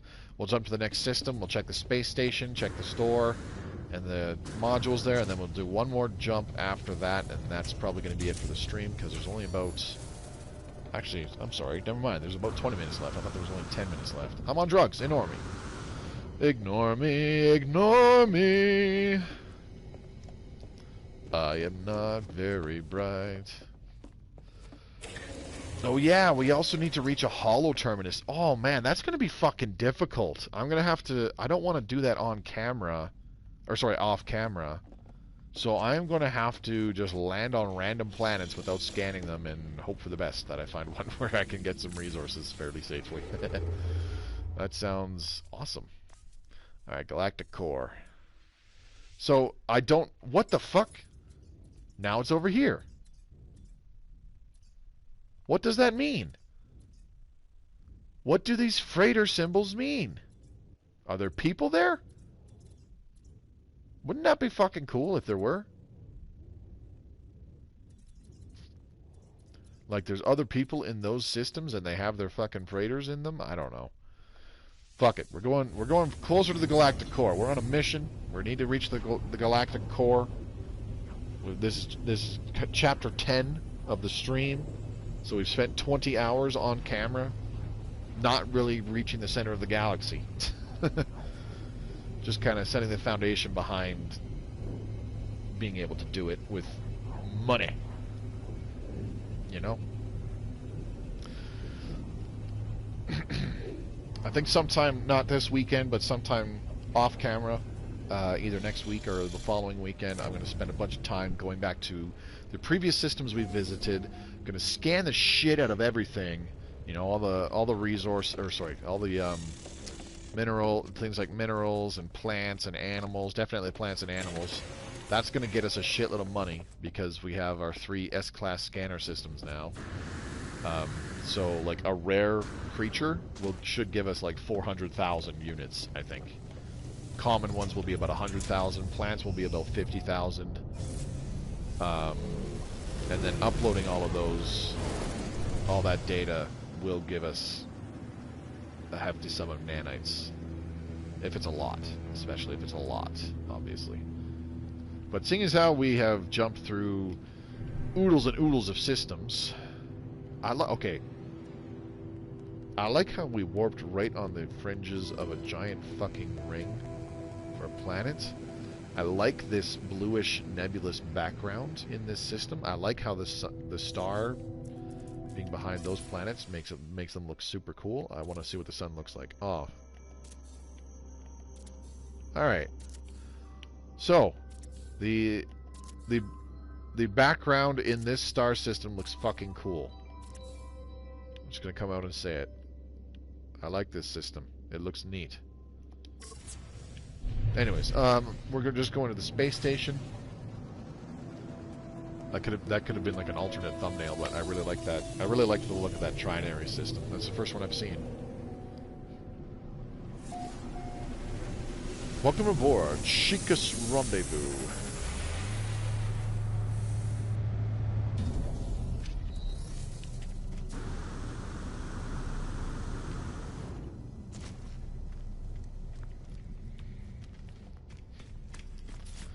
Alright, let's get a exosuit storage upgrade. 160,000 units. We can totes my goats afford that. I'm debating if I should do a technology slot, but I think I'll do another... Oh, 500,000 just... Oh, holy shit. 1,000 for a tech slot? Okay. I'll take it. Oh, that's the exocraft guy. I'm like, this looks different. What's going on here? Alright, Starship Research. Please give me some hyperdrive upgrades. Pulse Engine, Phase Beam, and Cyclotron. A-Class, Cyclotron, Positron. That's too bad. Alright, I'm not even going to look at the multi-tool upgrades, because I don't have any more slots for technology. Alright. Oh, whoops. The trade terminal. Almost forgot about that.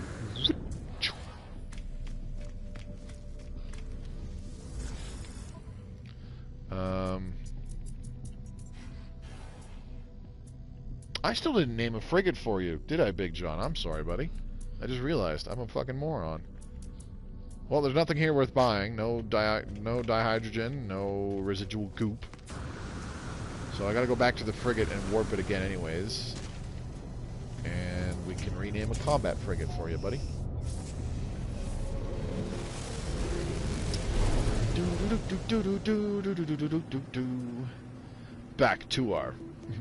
Back to our freighter. Kind of just quoted a line from Brooklyn Bounce. Back to the old school. There's a fleet over there, but I'm not even gonna go look because it's like, you know what? I got what I want. I'm good for now until we need another 5 ships. I could build a 4th fucking command room. Can you imagine that? 4 whole fleets of frigates. 20 frigates to send off on expeditions all the time. That would be a lot of frigate fuel that we would go through so fast. I would need, yeah, I would have to do it where it's like, even when we're on a planet trying to do other stuff, every time I see dihydrogen, I would have to stop. It's okay, just share some of whatever it is you're smoking on. Sometimes I wish I was still smoking pot, man. I did smoke pot a very long time ago. A very long time ago. Back when I was, actually just when I mentioned, like 2008, 2009 is when I smoked a fuckload of pot. I was using it as a pretty piss-poor coping mechanism, though. This one looks good. The Satoki Avenger is now called the Big John. Not the Big John, just Big John. There we go. Bam. But yeah, I stopped doing it because I was like, you know what? In the grand scheme of things, it's really not for me. And weed does not affect me terribly good. I get really bad munchies, so we would go, like, every time I was getting high, which wound up being every day for quite some time. Every time I wound up getting high, I would go, like, we'd go to the 7-Eleven and get munchies and stuff, and I would easily blow like $100 on munchies, and it would just be junk, you know, like chips, hot dogs, Smokies, candy.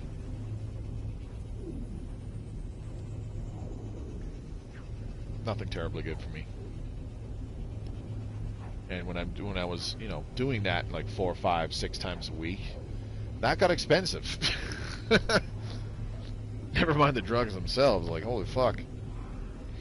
But that, and for the most part, like, between the time that I just started that, like, if I was bone sober, and then I just started smoking for that day, or that evening, or whatever, from the time that I just started feeling like getting buzzed, to being, like, fucking out of my tree high, I would be, like, really, really irritable and pissy. Like, that's the biggest effect that smoking pot had on me, is I got extremely irritable about the dumbest shit and got really pissy. I could distinctly recall on more than one occasion, but one stands out the most, is somebody had their mic on, and it was obviously, like, too close to their nose or some shit. So every few seconds in the game, in Call of Duty, whatever Call of Duty I was playing. I think it was COD 4 at the time. Maybe Modern Warfare 2. Doesn't matter. You would hear this person exhaling. You know how that sounds. Every few seconds. That's basically how it sounded. I hope I didn't rupture anybody's eardrums just now. But yeah, like every 8 or 12 seconds or something like that, you heard that noise through the mic. And after like played a whole game of listening to that, and then we got halfway through the next game, and eventually I just grabbed, like, for some reason, I was just so annoyed with this fucking guy breathing into his headset. I grabbed my fucking mic and I screamed. I'm not joking. I fucking screamed into my mic, basically telling this person to shut the fuck up. I think there was lines along. I think I said lines somewhere akin to sarcastically referring to this person as Darth Vader and suggesting that they grab their inhaler. Yeah, I was not a nice person.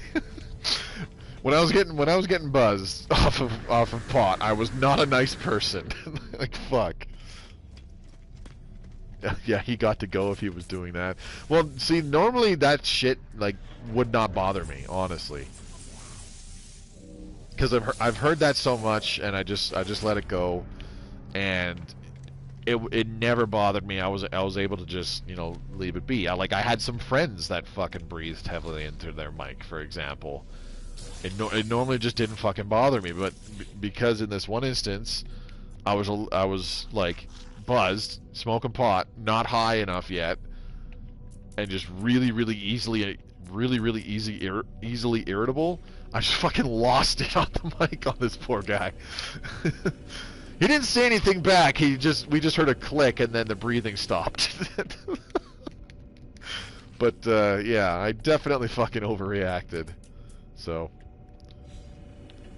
it wasn't just those things that made me stop. It was also because we moved out of me and my best buddy. We moved out of the rental fourplex we were staying in, and it was in 2010 when I stopped smoking pot, because at that point I'd gotten a mortgage, and we were moving into my house, the house that I'm still in, as a matter of fact. Sound like me when I am blind drunk? Yeah. Well, a lot of people are really fucking angry and irritable when they're drunk, you know? Say something that they just remotely don't like, that could be totally harmless, and you're trying to make a joke or something, and then they take it the wrong way, and the next thing you know, they're throwing a fucking haymaker at you or something. It's like, dude, what the fuck is wrong with you? Oh, you're an angry drunk. Okay. Well, I'm an angry. Well, I shouldn't say I'm an angry stoned, because when I'm stoned, like when I'm fucking out, I'm not angry. I'm really chill. The problem is if you start getting if you get me to start talking about something, I do not shut the fuck up. I remember this one instance. My buddy, so we used a bong, okay? And my buddy, it was my buddy's, he had this habit of, like, he wouldn't clean it for the longest fucking time. So I was used to having to absolutely reef on the fucking thing to get anything useful out of ye old drugs, right? So I get home one day, and I tell him to get the bong, and you know he starts grabbing stuff, and he packs the bowl and everything. And he's like, "You want to go first?" I'm like, "Yeah." So I grab it, and I take a hit. I did not know, and he did not mention anything about cleaning the fucking thing. So, like, the filter... Oh, hyperdrive has no fuel again. So, the filter was not clogged with a whole bunch of gunk and resin and shit like that, and ash, for Christ's sake. It wasn't clogged with any of that shit this time, but I still fucking reefed on it as though it was. Because like I said, I didn't know that he'd cleaned it. So I hoofed on this so fucking hard. What do I not have enough of? Probably condensed carbon. I hoofed on this hit so fucking hard, man. Like, I way overdid it. I'll put it that way. Like, that's all I can do to describe it. You really would have had to have been there. But I took such a huge hit that I'm immediately going, oh my god, I overdid it. And my buddy just looked at me and his eyes went huge and he's like, dude, you're gonna fucking die. And I was like, Jesus Christ, man, what the hell? He's like, I cleaned it. I'm like, you didn't want to fucking tell me that beforehand? And it was just the one hit. It was just the one hit. Within like 20, 30 minutes, I was pretty fucking stoned. And I'd inhaled so hard that I was coughing and like my lungs hurt a little bit. And when I, like I said, about half an hour later when I got fucking stoned out of my tree because of this, I just started babbling to him about the stupidest shit. I was seriously going on and on and on to him about, hey man, like I'm pretty sure my lungs are on fire and I should stay up all night because if I go to sleep, you're gonna wake up and I'm just gonna be like a pile of ash in my bed because I'm gonna spontaneously combust in the middle of the night. That was literally what the conversation was about. Well, I shouldn't say conversation. It was just me going on and on and on and about how like I'd literally burned the inside of my lungs so bad that they were on fire. And I was gonna fucking die overnight because I'm burning to death right now, basically, and I'm gonna spontaneously combust. Just fucking, just like the stupidest shit, and I'd just be talking. I would literally say like one thing, and then I would just keep going and going and going and going and going for like 10 minutes straight.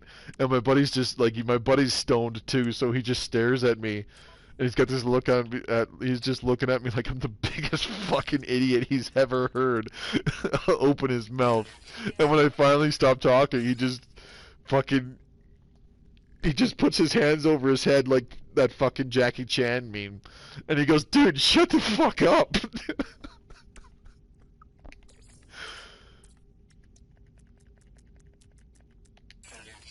Jesus Christ, that was a long time ago.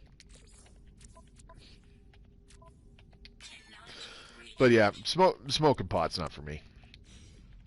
It's really not. Doing drugs, I guess, period, is not for me. Alright, one more warp. There was absolutely nothing useful in this star system. I am thoroughly disappointed. There's only just a few minutes left in the stream, so we'll do one more warp here. And then that's going to be it for tonight. These are some very short warps. Like I think that one said like 57 light years or something ridiculous. Well, seeing as how the technology to increase the jump range of our freighter requires salvaged frigate modules, sometimes you can get those from expeditions, but not always, obviously, because we've done how many expeditions now, and I haven't gotten a single one. I might just say fuck it, and I can't bring the freighter with me, because just, leapfrogging 100 light years at a time is just silly. This is going to take us forever. So, once I get several S-class hyperdrive modules in our starship, especially if I get like all 6 S-class hyperdrive modules in our starship, I'm just going to use our starship. Our freighter's going to have to stay behind. I'll probably never even bring it with me. But, every time we warp a few systems, I'll spend some time off camera to like build a base or something that I can use to teleport back to these, back to kind of this starting area in the galaxy for our playthrough. So, I have been there. I think anybody who's done drugs has been there, buddy. in any capacity. Okay, where's the fucking space station? Why is it behind us this time? There you are. It's not behind us. It's right fucking below us. What the fuck? We warped like right next to it. Jesus. Was not expecting that.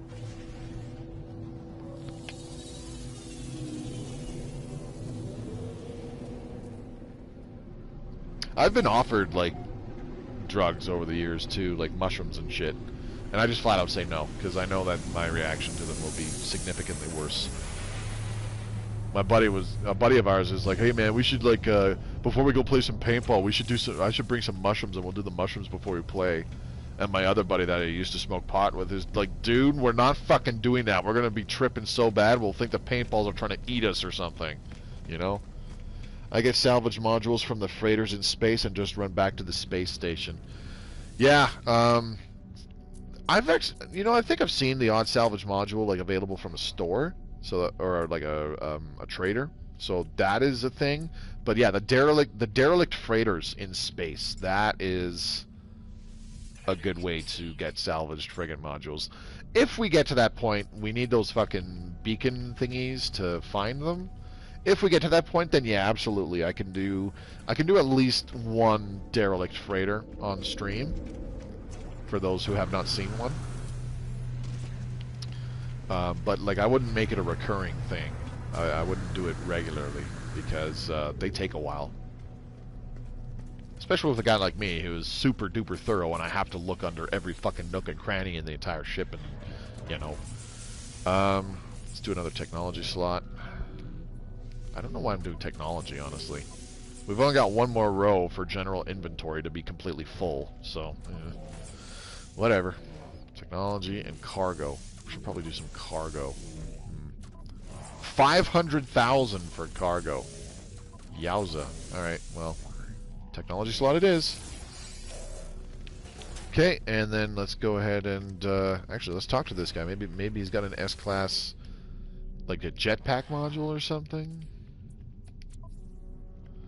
Life support module, thermal protection, radiation protection, underwater protection. Oh, excuse me. Whew, sorry about that. I just had a, like, I was about to start talking and I had a, like, a hiccup, sort of. That was weird. Alright. I was specifically looking for, like, a movement module, I believe they're called, but it's got the, oh, fucking, oh, look at that. Hell yeah. That's just convenient. Okay, we're down to 360 nanites. That might be enough for, like, an A class if we find a decent one. But, yeah, I'm going to install this module onto the starship. Whoop. And, I'm going to call it a night there. Oops, I need to fucking... Duh. God damn it. Install it before you jump out, you dumb fuck. Get your shit together, Moby. God damn. Alright. Now, of course, we want to put it right next to our other hyperdrive stuff, because supposedly that makes the bonuses stack or something like that. I can't remember. 244 light years from an S-class. Okay. So, my estimate of how much we got from it was way off. I think I said, like, what, 600 or something ridiculous? Yep. See, like I said, I'm not a No Man's Sky expert because I don't know what I'm talking about. Alright, so I think it's best if I start using the starship for our journey to the center of the galaxy. Because we've now got a hyperdrive range of 500, over 500 light years, so that'll help us get there faster. We can jump much further away.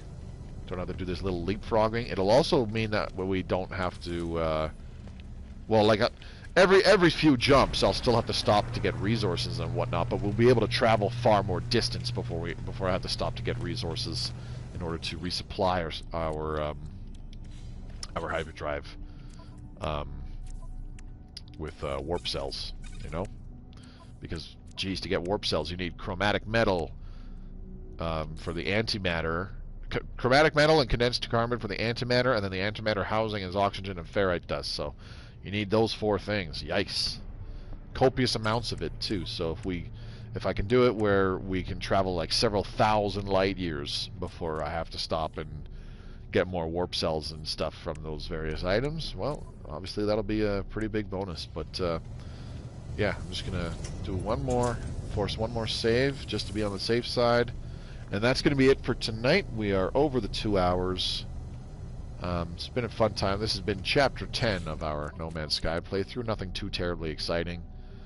But yeah, definitely progress. I'm hoping that we can really, really, really start to see our push to the center of the galaxy become a much more fruitful endeavor, I guess, for lack of a better term. But yeah, huge thank you to those of you who came by to come watch me playing live. Big John, Orsic Fireforge, I appreciate you guys keeping me company. The Spider Guy, Emperor Badger, good to see you guys. Dropping on a future stream as well, it'd be great to see you there. And yeah, we'll see you, we'll be back on Monday the 24th for the next No Man's Sky stream. Tomorrow will be the final chapter for the One System Challenge in Stellaris Console Edition. That's Friday, January 21st. Hope to see you guys there for that as well. Those of you watching this in the future on YouTube, thank you very much for watching. If you enjoyed the video, do give it a thumbs up. Leave a comment down below how you think our playthrough is going. Thanks for naming the ship, man. Maybe you feel special. Yeah, no problem, buddy. Leave a comment down below how you think our playthrough is going. If there's anything else you think we should do to kind of spice up this playthrough of No Man's Sky. It's going to get to the point, I think, where our starship's going to be able to jump several thousand or a couple thousand light years in a single jump. So yeah, we'll want to do some other stuff rather than just jump from system to system for a whole 2-hour stream, right? So anything you can suggest that we do live on stream down below, check out a derelict freighter, stuff like that. Do let me know. And if you want to stay up to date on my No Man's Sky playthrough, where we quote-unquote race to the center of the galaxy as quickly as possible, subscribe to the channel and click the bell icon so you're notified whenever a new video goes live. That will also keep you up to date on all of my content, including streams for other games down the road as well. Don't forget to check out the links in the description below. You'll find one for my Twitch channel, which I streamed this off of. There's one for my Twitter feed, where you can give me a follow and stay up to date on important announcements. Last but not least, there is a link to my own personal Discord for fans of my content to freely join if you want to chat with other people who also watch my videos and come by the streams, or if you'd simply like a way to be able to communicate with me on a daily basis. That's the place to be. I'm out for tonight. We're almost through this week. And yeah, like I said, back tomorrow with more Stellaris Console Edition and No Man's Sky. We return to that on Monday the 24th. So, yeah, hope to see you there for those streams. Have a good night and take care.